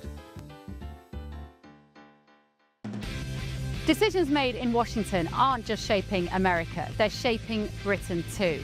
From migration to global security, from crime to health. Whatever happens in the White House today will be felt in your town or city tomorrow. That's why The Late Show is live from Washington, D.C. Cutting through the politics to show you what it all means for Britain. The Late Show live every night at midnight. Only on GB News, Britain's news channel. Bold. They are under no illusion. Ray. Are you a human trafficker? Boundless. I've had enough of the nonsense, and I'm not afraid to say it. Don't get this on the BBC. Every weeknight, I tear through the headlines. The smell of gasoline. Should we be worried about it? From Westminster madness to cultural war chaos. What we're going to do now is they are throwing things out the car as we speak. Get ready, Britain. Here we go. Patrick Christie's tonight, weeknights from 9 p.m. only on GB News, Britain's news channel. At GB News, we love to hear from you, our loyal community. So drop us a line at gbnews.com/your say. There you can talk to each other and also to the presenters live on air. gbnews.com/your say, because GB News is your channel, Britain's news channel. Join me, Dannatt, for an informative, interactive news programme with a difference. It's fun. No, he didn't say that, Dave. I'm so surprised. I think there's an element of truth to that. Join me from 3 p.m. every weekend, only on GB News, Britain's news channel. In the GB Newsroom, we bring you the news as it happens. With our team of dedicated journalists across the UK, we're ready to keep you up to date with what's happening every half an hour, every single day. Bulletins here on GB News, the People's Channel, Britain's news channel.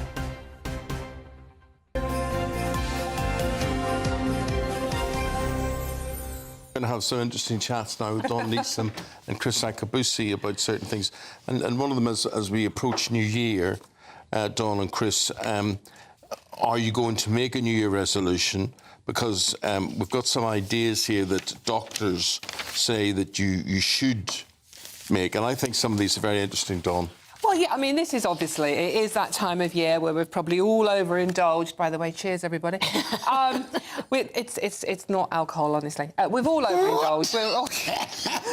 We've all had maybe a few mince pies and probably too much alcohol. So it's the time of year where we all think, I need to get feeling a bit better about myself. I need to be healthy. So it's the time of year we do make resolutions. Now, I actually believe everything in moderation is good, including the amount of guilt we'll pile on ourselves as well for maybe having a glass of wine or having a mince pie. But this is in the Daily Mail today. This is Dr. Max Pemberton, who's come up with some fairly sensible things that aren't going to leave you, too stressed out, like don't have your phone by the, your mobile phone by the side of the bed, don't have it charging, going for a walk. Why not have it charging? What's wrong with that? Well, because it's the electrical currencies and it's still by the side of your bed. Yeah. Okay. Yeah. Have 4 alcohol-free days every week. Don't smoke. Obviously, they're all very, very sensible things. But, it's the one thing that you were talking about, Penny, is that learn something that terrifies you. Yeah, because I just thought that terrifies is a funny old word. No, we both agree on the same thing, and it really does scare me because I know I wouldn't be good enough to play the piano. It's not terrifying, though. Well, it is terrifying to me. Is it? Okay. Allow me to be terrified. Bless you. Oh, look, what a shy flower you are. See, show me your fingers, right? Show me how's your piano. Oh, no, I don't forget. I learned how to play the piano until I was 11. And then... Yeah, but you could still do that. I mean, I can pretend to do that. I could still do... Yeah, exactly. There we go. And right. da-da-da-da-da-da-da. So, I mean... It's like, who was that? Who was that? It was Tommy Cooper, wasn't it? No, I was going to say, actually, New Year resolutions are a good idea. You think that January, the Roman god Janus, looked both ways. And it's the idea that you look back and what things you do well, what things do you think you could do better, and then look forward, the things that you think you could do better, you actually enact. And for example, if you decide you want to go on a running binge and you're going to run every day, while I do agree you have the anxiety where...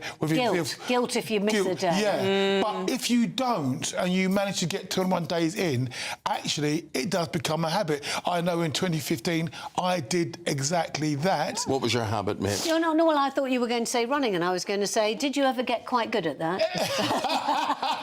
Well, I'd let it all go, and I decided that actually, no, I saw a guy in the mirror, and what is that? And it was my former self. So I decided I was going to start running. And after 21 days of running, I got into shape. I mean, I went too far because I'm obsessive compulsive.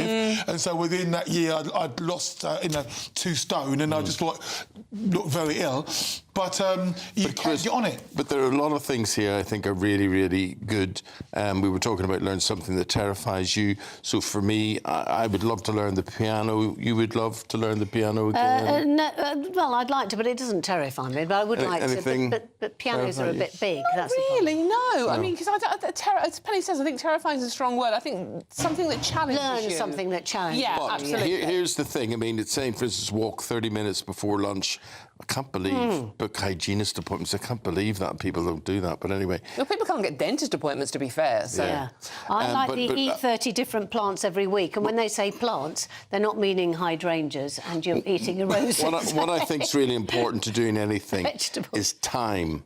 Time. So there's lots of things that I could sit and say, oh, I'll do that, I'll do that, I'll do that, and as sure as heck, you run out of time. There's not enough hours per day. And the reason, and you will remember this very well, when you and I were young reporters, and in the 1980s, I had a book, I wrote all my phone numbers down, I remembered all my phone numbers. You say to me, you know, phone the Northern Ireland office, I'd know what the number was, phone the Belfast Telegraph, I know what the number is. No, I couldn't tell you anybody's number except my mother's. My mother's dead now, but I know her phone number. You know what? I mean, I don't even know my mum's telephone number now. And Isn't it shocking? I don't either. No, I think it's terrible. It's just because it's on the button. What happened to us, what we were required to do during the day and the pace we were required to do it, because there were so few phones about, whatever. Now we've got this, so we're working all the time. Yeah. We're constantly There is no switch alert. on. And I think that would be a good resolution for many That would be people. a very good one, yes. Yeah. At least a couple of hours every day. Give yourself some time. Yeah, we're going to carry on having a chat, but just for the moment, we're going to take a break with Chris and Dawn back in a minute. Ready to soak up that holiday sunshine? Won't we need some cover? No worries. All sorted. All Clear Travel Insurance sponsors GB News Travel Destinations Forecast. Hello there. Are you after some sunshine this Christmas period? There is some on offer, particularly if you're going to the Canaries. Plenty of sunshine here, but Madeira seeing outbreaks of rain for Tuesday and brighter skies for Spain and Portugal. Sunny spells here, 1 or 2 showers, but more settled across into Italy, parts of Greece where we'll see showers, some longer spells of rain at times, but particularly mild for the time of year, 15, 16 Celsius. Turning cooler here over the next few days, but increasing amounts of sunshine too. All Clear Travel Insurance sponsors GB News Travel Destinations Forecast.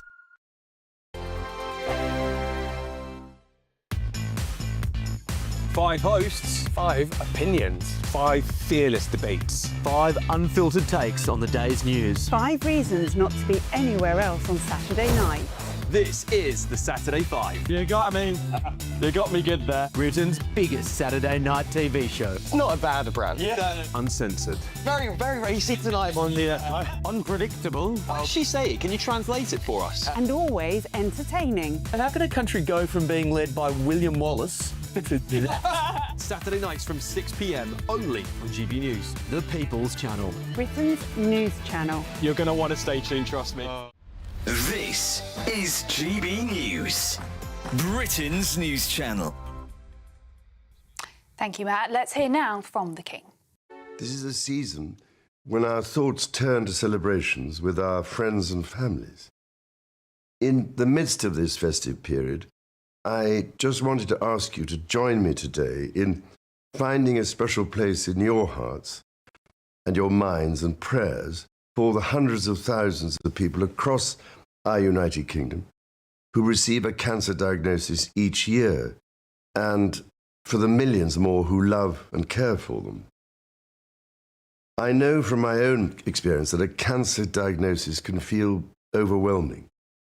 Yet I also know that early detection is the key that can transform treatment journeys, giving invaluable time to medical teams and to their patients the precious gift of hope. These are gifts we can all help deliver. Throughout my own cancer journey, I've been profoundly moved by what I can only call the community of care that surrounds every cancer patient. The specialists, the nurses, researchers and volunteers who work tirelessly to save and improve lives. But I have also learned something that troubles me deeply. At least 9 million people in our country are not up to date with the cancer screenings available to them. When bowel cancer is caught at the earliest stage, around 9 in 10 people survive for at least 5 years. When diagnosed late, that falls to just 1 in 10. Early diagnosis quite simply saves lives. At GB News, we love to hear from you, our loyal community. So drop us a line at gbnews.com/yoursay. There you can talk to each other and also to the presenters live on air. gbnews.com/yoursay, because GB News is your channel, Britain's news channel.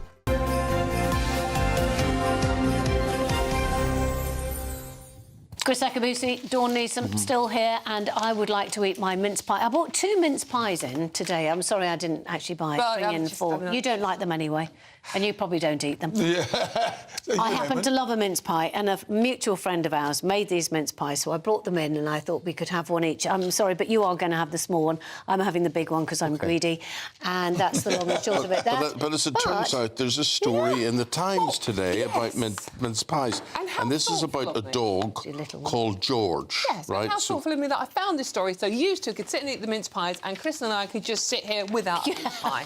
But we had some champagne, so that's even better. Yeah, exactly. Yeah. Any case, no, this is about a warning. Pet owners warned over mince pie poisonings. Now, this is dried fruit, basically. Dogs and cats should not be eating dried fruit. So, is that right? It's dried fruit and grapes, actually. Grapes are dangerous, yeah. So, I mean, most responsible pet owners would realise that at this time of year, obviously, do not give your dogs or your cats chocolate or mince pies or Christmas cake or anything like that, because it's bad for them.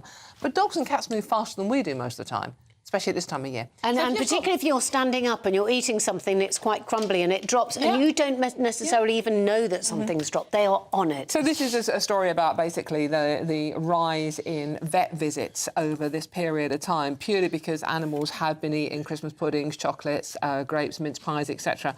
And it's been seen a 77.3% rise of vets seeing animals, treating animals. And the way to stop it is to force them to be sick. But if you can't get to a vet's and you know your pet has eaten a mince pie... And how do you force a dog to be sick? How do you make a pet... You stick a stick down its throat. Oh, do you? Is that how you do it? Yeah. Oh, gosh. Do you want me to show you? Yeah. We make you sick. You've been playing Chris, if you are sick and you phone up hospitals or the GPs or whatever, how does AI help you in this process? Yeah, I mean, this is a story in the Mail, page 2, and I was looking at this and thinking to myself, well, AI is another word for computer for experience. So basically, the AI can predict things like, on a Saturday night, you're going to get a lot more footfall in A&E But I as could opposed to predict that. Precisely my point. Precisely my point. So they're using this AI to cut waiting lists and tasks. But actually, it's predicting the mundane. That, you know, on a Saturday, you're going to get more footfall in A&E as opposed to a Tuesday. Or in winter time, a lot more people are going to come in for flus and colds to make sure you got... And slipping over on slippy pavement. Yeah, exactly right. But, Chris, I'll tell you what this is about. This is about getting rid of real people and staff. And, I mean, I am so sick on if I try to book a hotel somewhere, my God, you can never phone up and speak to somebody at reception and say, hello, do you have a room available? What am I, disability, I need access and all that sort of thing. Nobody to speak to. No. Press option 1. Option 2. If you want this, no, I want to book a room now. Exactly that. Sorry, another industry, the banking industry, is absolutely shocking. Yeah, they shocking. send you letters and you've got to get them, and then when you go online, you get sent to this department, to that department, know your customer department, customer service department. Look, I just want to speak to the person that's dealing with banking, please. Can I just speak to somebody? No, this is about getting rid of people. That's what that's about. That's what's going to happen to all of us. It's shocking. What else have we got there? But I did laugh at that, thinking, really? Well, I can tell you, if somebody in the industry has got experience, they should be able to tell you that anyway. Yeah. Dawn, you've got a story about it set in the world of hospitals and doctors. This is in the Daily Express about a medic, and he was fined. Oh, yeah. Whilst he was treating a woman who was in cardiac arrest. I've got that one, I think. Oh, that was yours? Absolutely. Sorry, I have got it with Dawn, sorry. Life-saving medic stung with a £50 parking fine as he tended to somebody who had a cardiac arrest, and he's contesting it. But I thought to myself, in the season of good... I mean, are there any mitigating circumstances for parking your car overextended period in a space? I think this is what is. I mean, this sounds to me like a mitigating circumstance. Saving someone's life. Yeah. Correct. I thought that was it. Yeah. Well, I parked up at the BP service station, which has a Marks and Spencer's outlet in it, in Shepherd's Bush, and I got a sandwich, and I came out and sat in my car, and I ate the sandwich. Right? Are you allowed to do that? Well, apparently not. Apparently not. So this person behind the till's looking out, and I got a £100 fine. You did not pay it. Well, if you don't pay it, it all becomes bills and bills and bills. I've got one going across the Dartford Tunnel or Bridge or something, both ways, even though it was paid. Right. And it's just nightmare. But anyway, thank you for everything today. Appreciate that. Thank you very much. Yeah, absolutely. Let's get the holiday weather.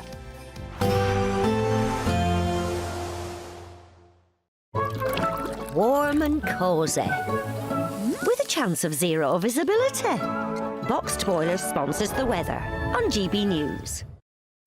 Hello there, good morning. Welcome to your latest GB News weather forecast from the Met Office. Some thick fog in places this morning, a lot of cloud around and on the chilly side, and it remains chilly through the week ahead. So looking at the picture, we can see a lot of cloud across the UK, but there are some breaks in the cloud, and we've seen a frost in places, some thick fog, particularly through the central belt, so take care if travelling. This will slowly lift through the day, but may linger for 1 or 2, but otherwise a lot of cloud around, a few showers down the east coast of Scotland and England, and temperatures overall still rather chilly, between 4 and 7 Celsius for most of us, perhaps 8 or 9 around some coastal stretches. Again, the best of any sunnier breaks most likely in the west. Through the evening time, if we look at the details, we can see a few showers perhaps across eastern Scotland, but otherwise generally dry with some clear spells. The wind's coming in from the north, so quite a chilly evening to come. Rather cloudy skies across into northern England, the risk of a few showers down the east coast there. Northern Ireland dry and turning quite chilly as a frost begins to form through the evening time, and a lot of cloud across the rest of England and Wales. Again, western fringes of Wales down into the West Country turning quite chilly where we see any clear spells. Overnight, temperatures dropping well below freezing across Scotland, some mist and fog patches forming here. Elsewhere, variable cloud amounts. Where we do see the clear skies, we'll see some fog patches, some frost as well. Temperatures, towns and cities under the cloud holding up between 4 and 5 Celsius, but where we see any breaks, could be down to -2 or -3. Again, the Glens of Scotland down to -5 to -7 degrees. So chilly start to Tuesday, fog patches in places, and then I'm hopeful through the day there'll be more in the way of sunny spells across the country. There'll still be some showers around, largely around the coasts, most places avoiding these and staying dry, and a little bit breezy in the east and the south as well. And temperatures again lifting to around 5 or 7 Celsius by the afternoon. See you soon. Warm and cosy, with a chance of zero visibility. Boxed Boilers sponsors the weather on GB News.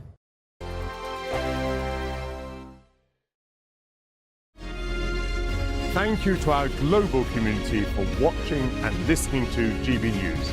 We're not only the #1 news channel in Britain, we're chosen by you around the world.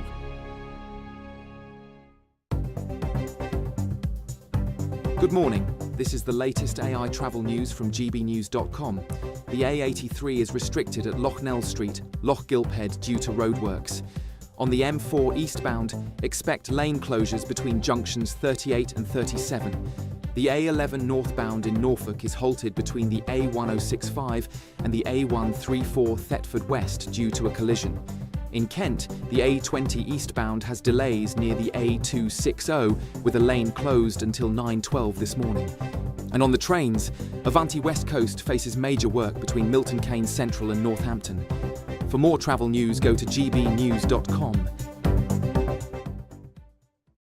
This is your chance to become our biggest cash prize winner to date. £85,000 in totally tax-free cash could be making its way from our bank account to yours. It would be like having over £7,000 per month extra to play with, each month for a whole year. That could be you, safe in the knowledge that 2026 is on us. For another chance to win £85,000 cash, text cash to 63225. One entry costs £2.50 plus one standard network rate message, or text bonus to 63225. 5 entries cost £5 plus one standard network rate message. Go to gbnews.com/win. Entries start at £2.50. Call 0903 686 3232. Calls cost £2.50 plus your network access charge. Or post your name and number to GB18 PO Box 8690 Derby DE1 9TT. UK only. Entrance must be 18 or over. Lines close at 4 p.m. on the 30th of January. Please check the closing time if listening or watching on demand.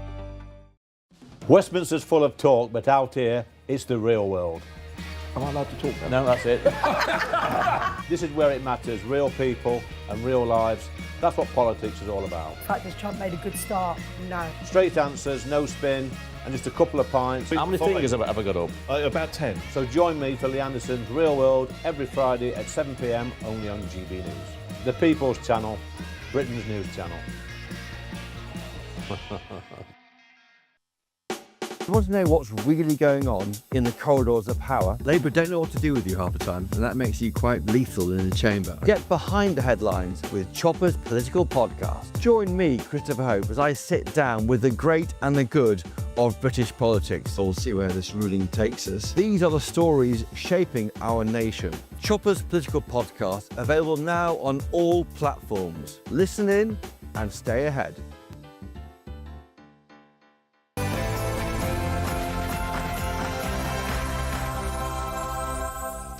Good morning to you. The Prime Minister is under growing pressure today after welcoming the Egyptian-British activist Alaa Abd al-Fattah to the UK after despite historic posts endorsing violence against Jews, against police and white people. Mr al-Fattah says that the comments that he made were old, they were taken out of context, and he's apologised, but serious questions remain over how he actually got into Britain, how he gained British citizenship without full vetting. Now, overnight, the Conservative Party leader, Kemi Badenoch, has called his remarks disgusting and abhorrent and has urged the Home Secretary to consider revoking his citizenship. And Reform UK leader Nigel Farage has written to Shabana Mahmood directly urging her to rescind al-Fattah's British citizenship and deport him. Well, Al Fatah once said, "I'm far from British." And he's now apologised unequivocally for those historic posts. But more detail is now emerging about how the man who said he was far from British was able to become British. I've made a lot of progress on ending that war, which is really certainly the most deadly war since World War II. Well, he used the word progress, but no breakthrough. Presidents Trump and Zelensky say they are close to agreeing a peace plan for Ukraine, but there are still some thorny issues over territory remaining. New National Health Service figures show nearly 250,000 more month-long delays for appointments since Labour took office. 1.7 million patients now waiting more than 4 weeks. That was for November alone. And regional airports face some of the steepest business rates increases in the UK next year, piling pressure on operators and raising fears of higher ticket prices for passengers. Yes, we're here at Manchester Airport. That's going to be the worst affected. It's going to see its business rates surge from 4.2 million to 18.1 million pounds next year. My word. Hogmanay in Edinburgh. Those are celebrations that are getting underway this evening. A torchlight procession launching several days of street parties, music, fireworks. Will they be taxed on that? Hey, we'll bring you the build-up. Yeah, we're not particularly known for letting opportunity for a party go to waste. It's still more than 2 days until the bells roll on Hogmanay Eve, but nevertheless the torchlight procession is going to kick off the Hogmanay street party opportunities today. Morning, some frost and fog in places this morning and a lot of cloud through the day ahead. Find out all the weather details coming up soon. And our details are as follows. I'm Eamonn Holmes. And I'm Penny Smith. And this is GB News Breakfast.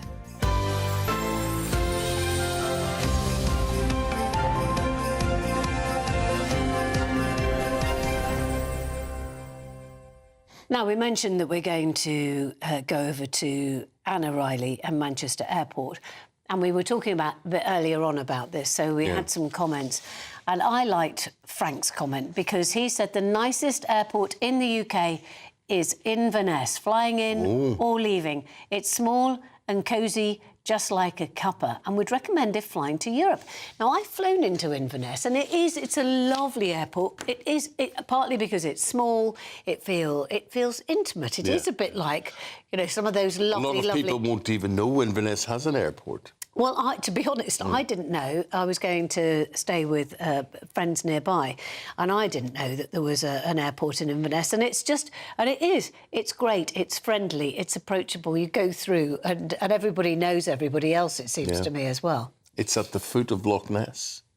It is indeed. Yeah, there's the canal that leads you to Loch Ness from there as well. Yeah, I know. So if you do have an airport that you really like, maybe get in touch as well. I'm remembering way back in the 70s when cheap airfares, what were those things called? You went on a plane and it was a package.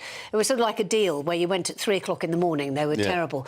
And the airports at that point were dreadful. No air conditioning and everything else. You couldn't ever find anything. And on the way back out... Nothing's changed then. Some places, nothing's changed, Right, Keir Starmer facing questions this morning over his reaction to the return of the British Egyptian activist Alaa Abdel... What's his name? Alaa Abdel Fattah. The very man. Yes. Mr. El Fattah. Right, OK, Charlie Peters is here to talk about this one. Charlie.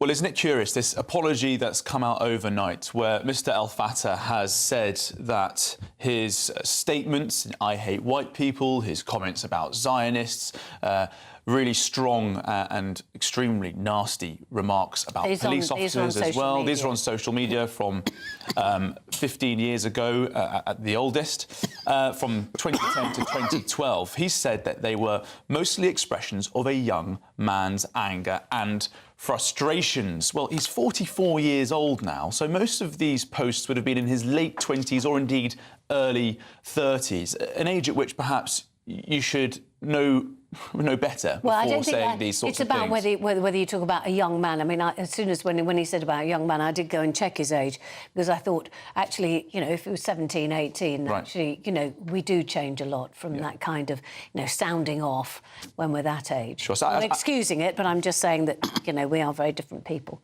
Yeah, as I say, I mean, he wasn't a young man, really. No, He was in he his 30s. So his apology also said he was shaken that his words had been taken out of context and that they'd been escalating to calls for the revocation of his citizenship.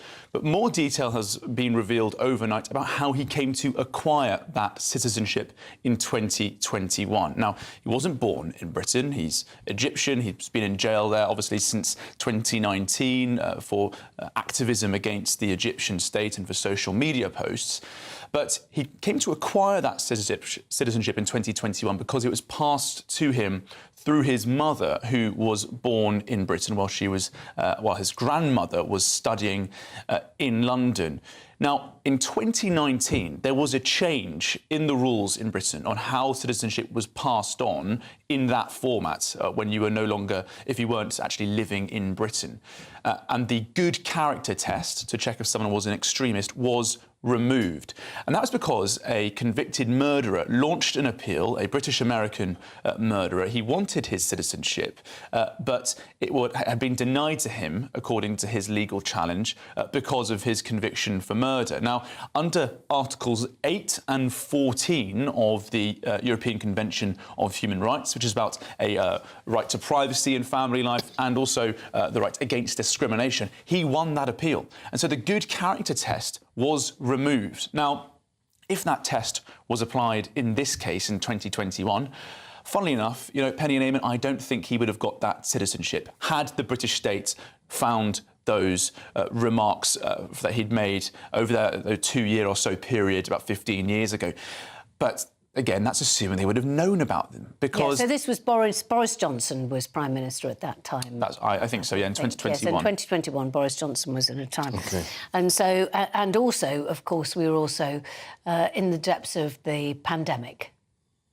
Yeah, but what's that got to do about... I'm just saying that there were other things perhaps on them. I mean, I don't know. I'm just trying to find an excuse. Well, we're not in the pandemic anymore, and the state has been campaigning very aggressively for his release from Egypt, and they've had plenty of time to look through his social media since then. They clearly hadn't done that. These posts only circulated after Sir Keir Starmer said that he was celebrating the release, saying he was delighted. It was a top priority of the government. There's now going to be a lot of questions asked about whether that process can be revoked. Just very quickly, I should say, on the good character test and the ECHR, we have had a reaction to those findings from the Telegraph newspaper. Robert Jenrick, the Shadow Justice Secretary, saying that it's another example of why we need to leave this broken organisation and set our own laws. Well, Charlie's had his say, you have your say, and we will reflect that. Thank you, Charles.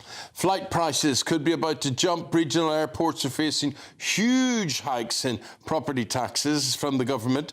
It shows some of the steepest rises anywhere in the UK, and airports outside London that are set to be hit hardest. Yeah, joining us now live from Manchester Airport is GB News reporter Anna Riley. Anna.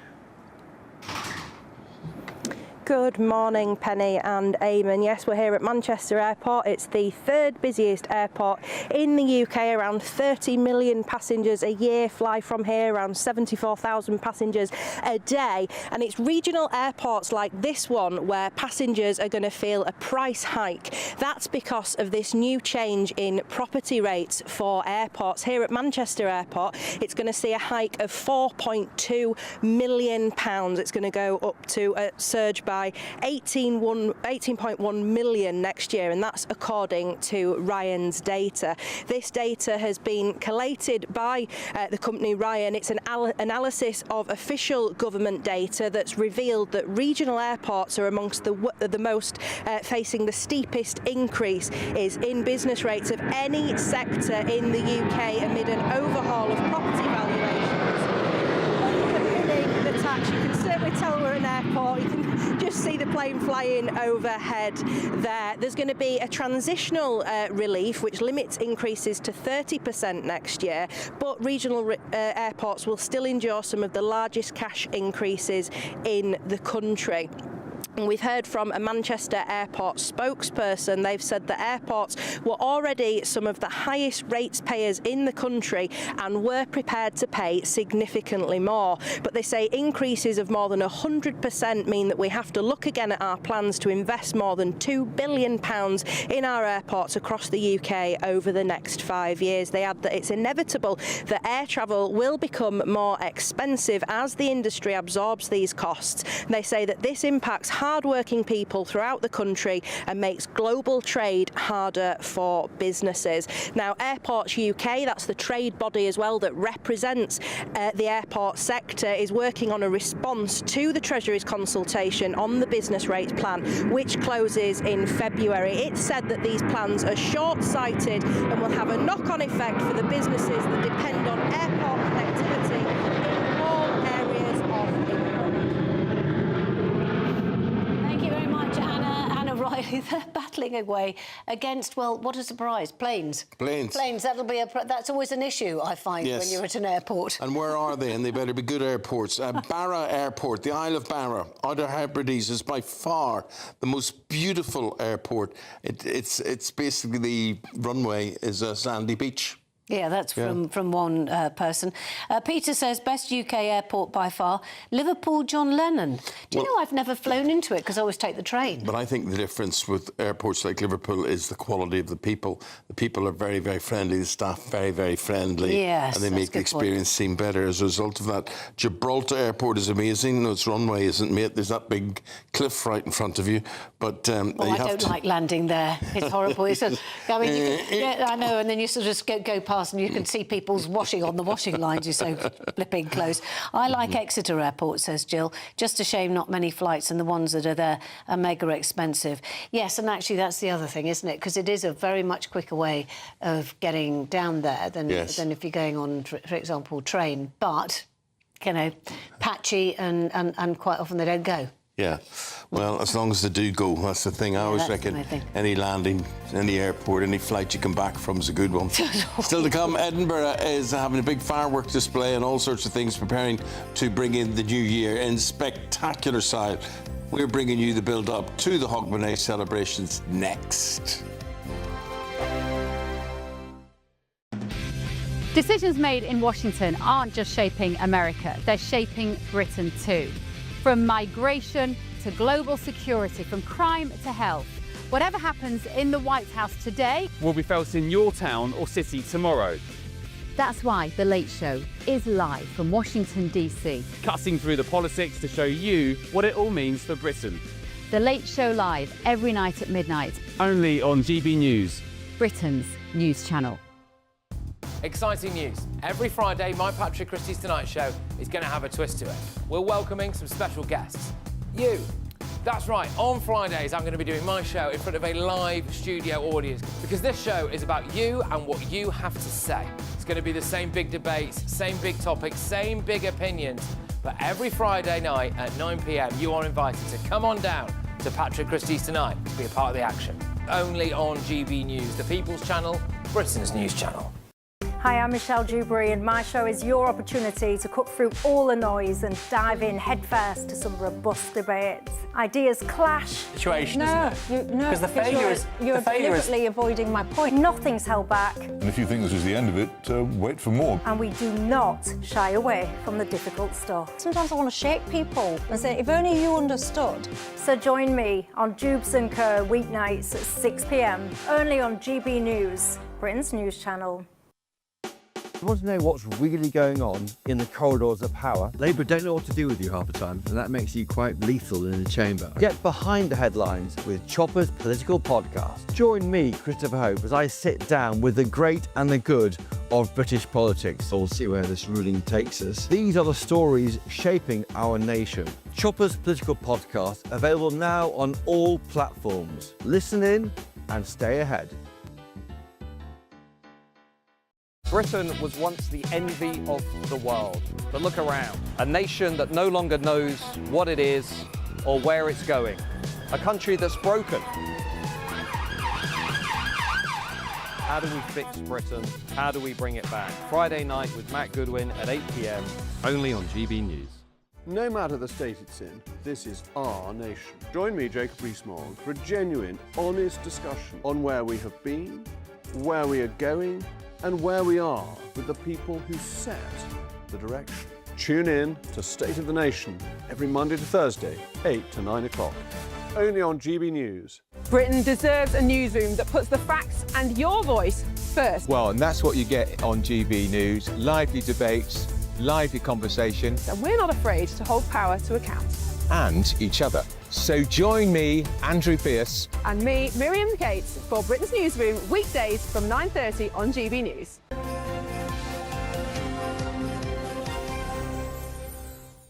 Tell you what's happened in Edinburgh is they've expanded Hogmanay festivities. So they begin with the torchlight procession today. OK, well, it'll be dark at 1 o'clock, so...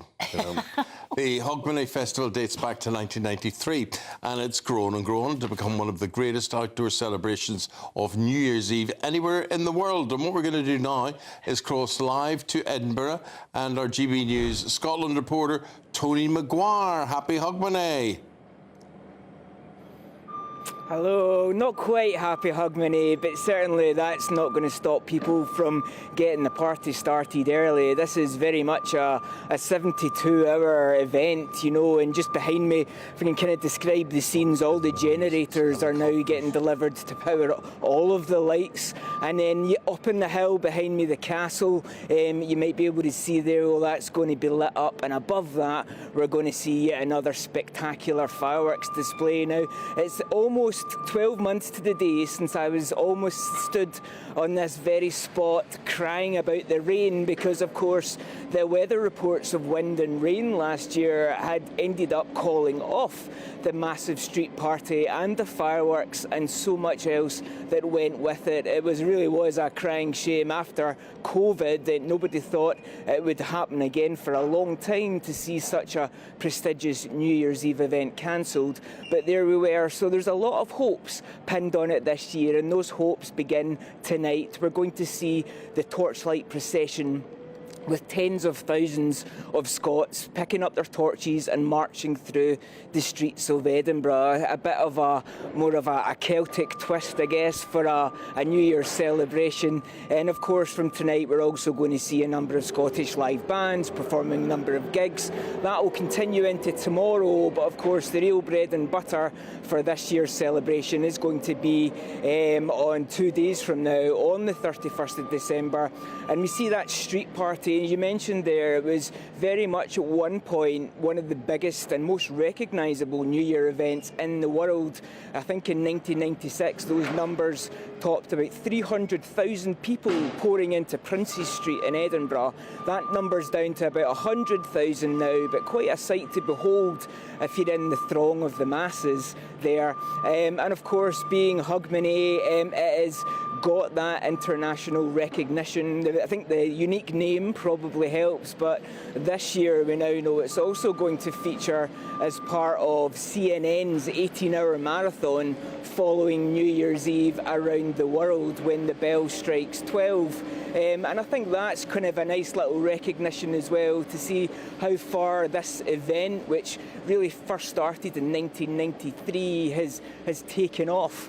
But certainly I always find when it's interesting reporting from Hogmanay events is the real mix. A lot of people come from all around the world. The last time I was here, there was Brazilians, there was Spanish, there was people from all over Europe, and indeed various African nations as well that really draw them in. I think it's because a lot of Scottish people probably are tucked up under a blanket watching the bells on the telly, but of course on New Year's Day it's the thing that I'm excited about and I'm going to be taking part in this year live in GB News. This is the Looney Dook, where everyone gets to plunge themselves into the freezing cold water of the Firth of Forth. And that's going to be a chilly but, you know, quite hopefully refreshing way to start 2026.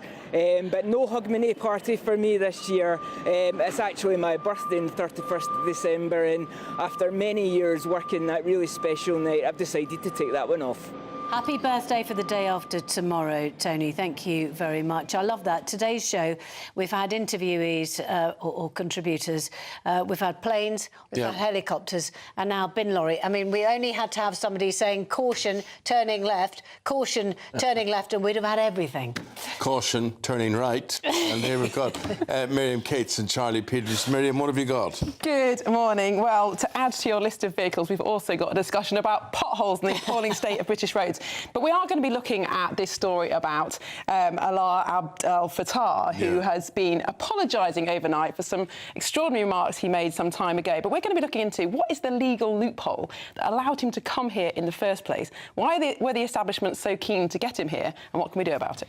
And indeed, the political crisis that the Prime Minister is now in on this. Obviously, the Home Office don't comment on individual cases, but we know that they will be running around like mad in the background, trying to find a way out of this crisis. There is so much pressure now from the opposition parties on how to deal with this individual, how to respond to his apology, which he says is unequivocal, and what they can do next to respond to him coming back to Britain amid the uproar. We'll also be talking about the small boats crisis, because we know that there has been a recent update from the French unions. They say they're not willing to intervene in the Channel crossings. They don't want to get involved in stopping the launching of the boats. This is something we've been covering for so much time on GB News, about how they launch them from rivers further up away from the Channel. So less they can do. Because they're saying that they want immunity from prosecution. If somebody gets hurt whilst they're puncturing a boat, they want to know they're not going to be prosecuted. Well, the French judges have said, no, sorry, we can't do that. Got lots on hairdressers as well, haven't we, Charlie? It's a very serious about story. The hairdressers, the hairdressers and the barbers and the pubs and various other people. Salons are the new pubs, are the new farmers. I can see Miriam Cates with a wonderful hairdo today. She's not being blocked from going to any salons, but a lot of Labour MPs are. We'll be asking if that's the right decision. That's all coming up in Britain's Newsroom. First now, time for your weather. Right.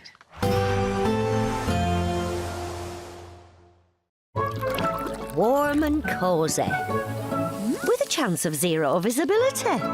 Boxed Boilers sponsors the weather on GB News.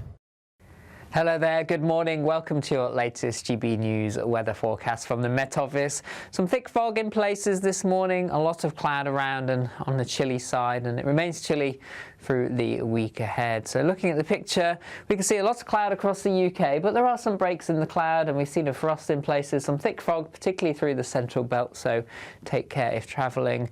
This will slowly lift through the day, but may linger for one or two, but otherwise a lot of cloud around, a few showers down the east coast of Scotland and England, and temperatures overall still rather chilly, between 4 and 7 Celsius for most of us, perhaps 8 or 9 around some coastal stretches. Again, the best of any sunnier breaks most likely in the west.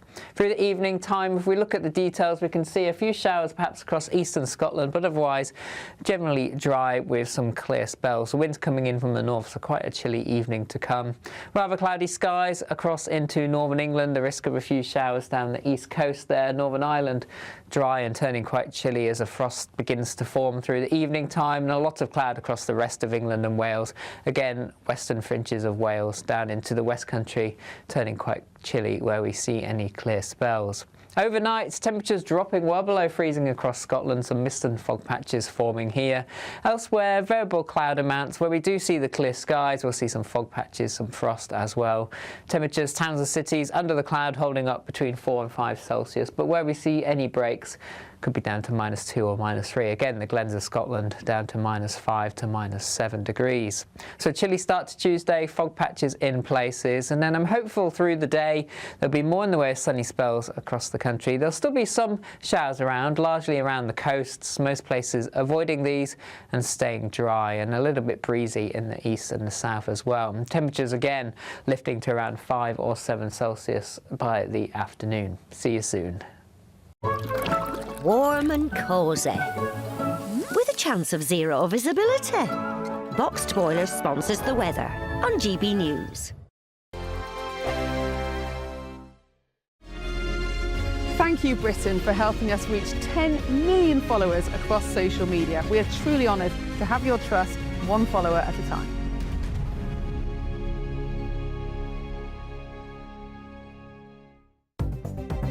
Good morning, this is the latest AI travel news from gbnews.com. A significant incident on the M4 eastbound between junctions 38 Margam and 37 Pyle has caused lane closures. The A83 is restricted at Loughnell Street in Loch Gilphead due to emergency works.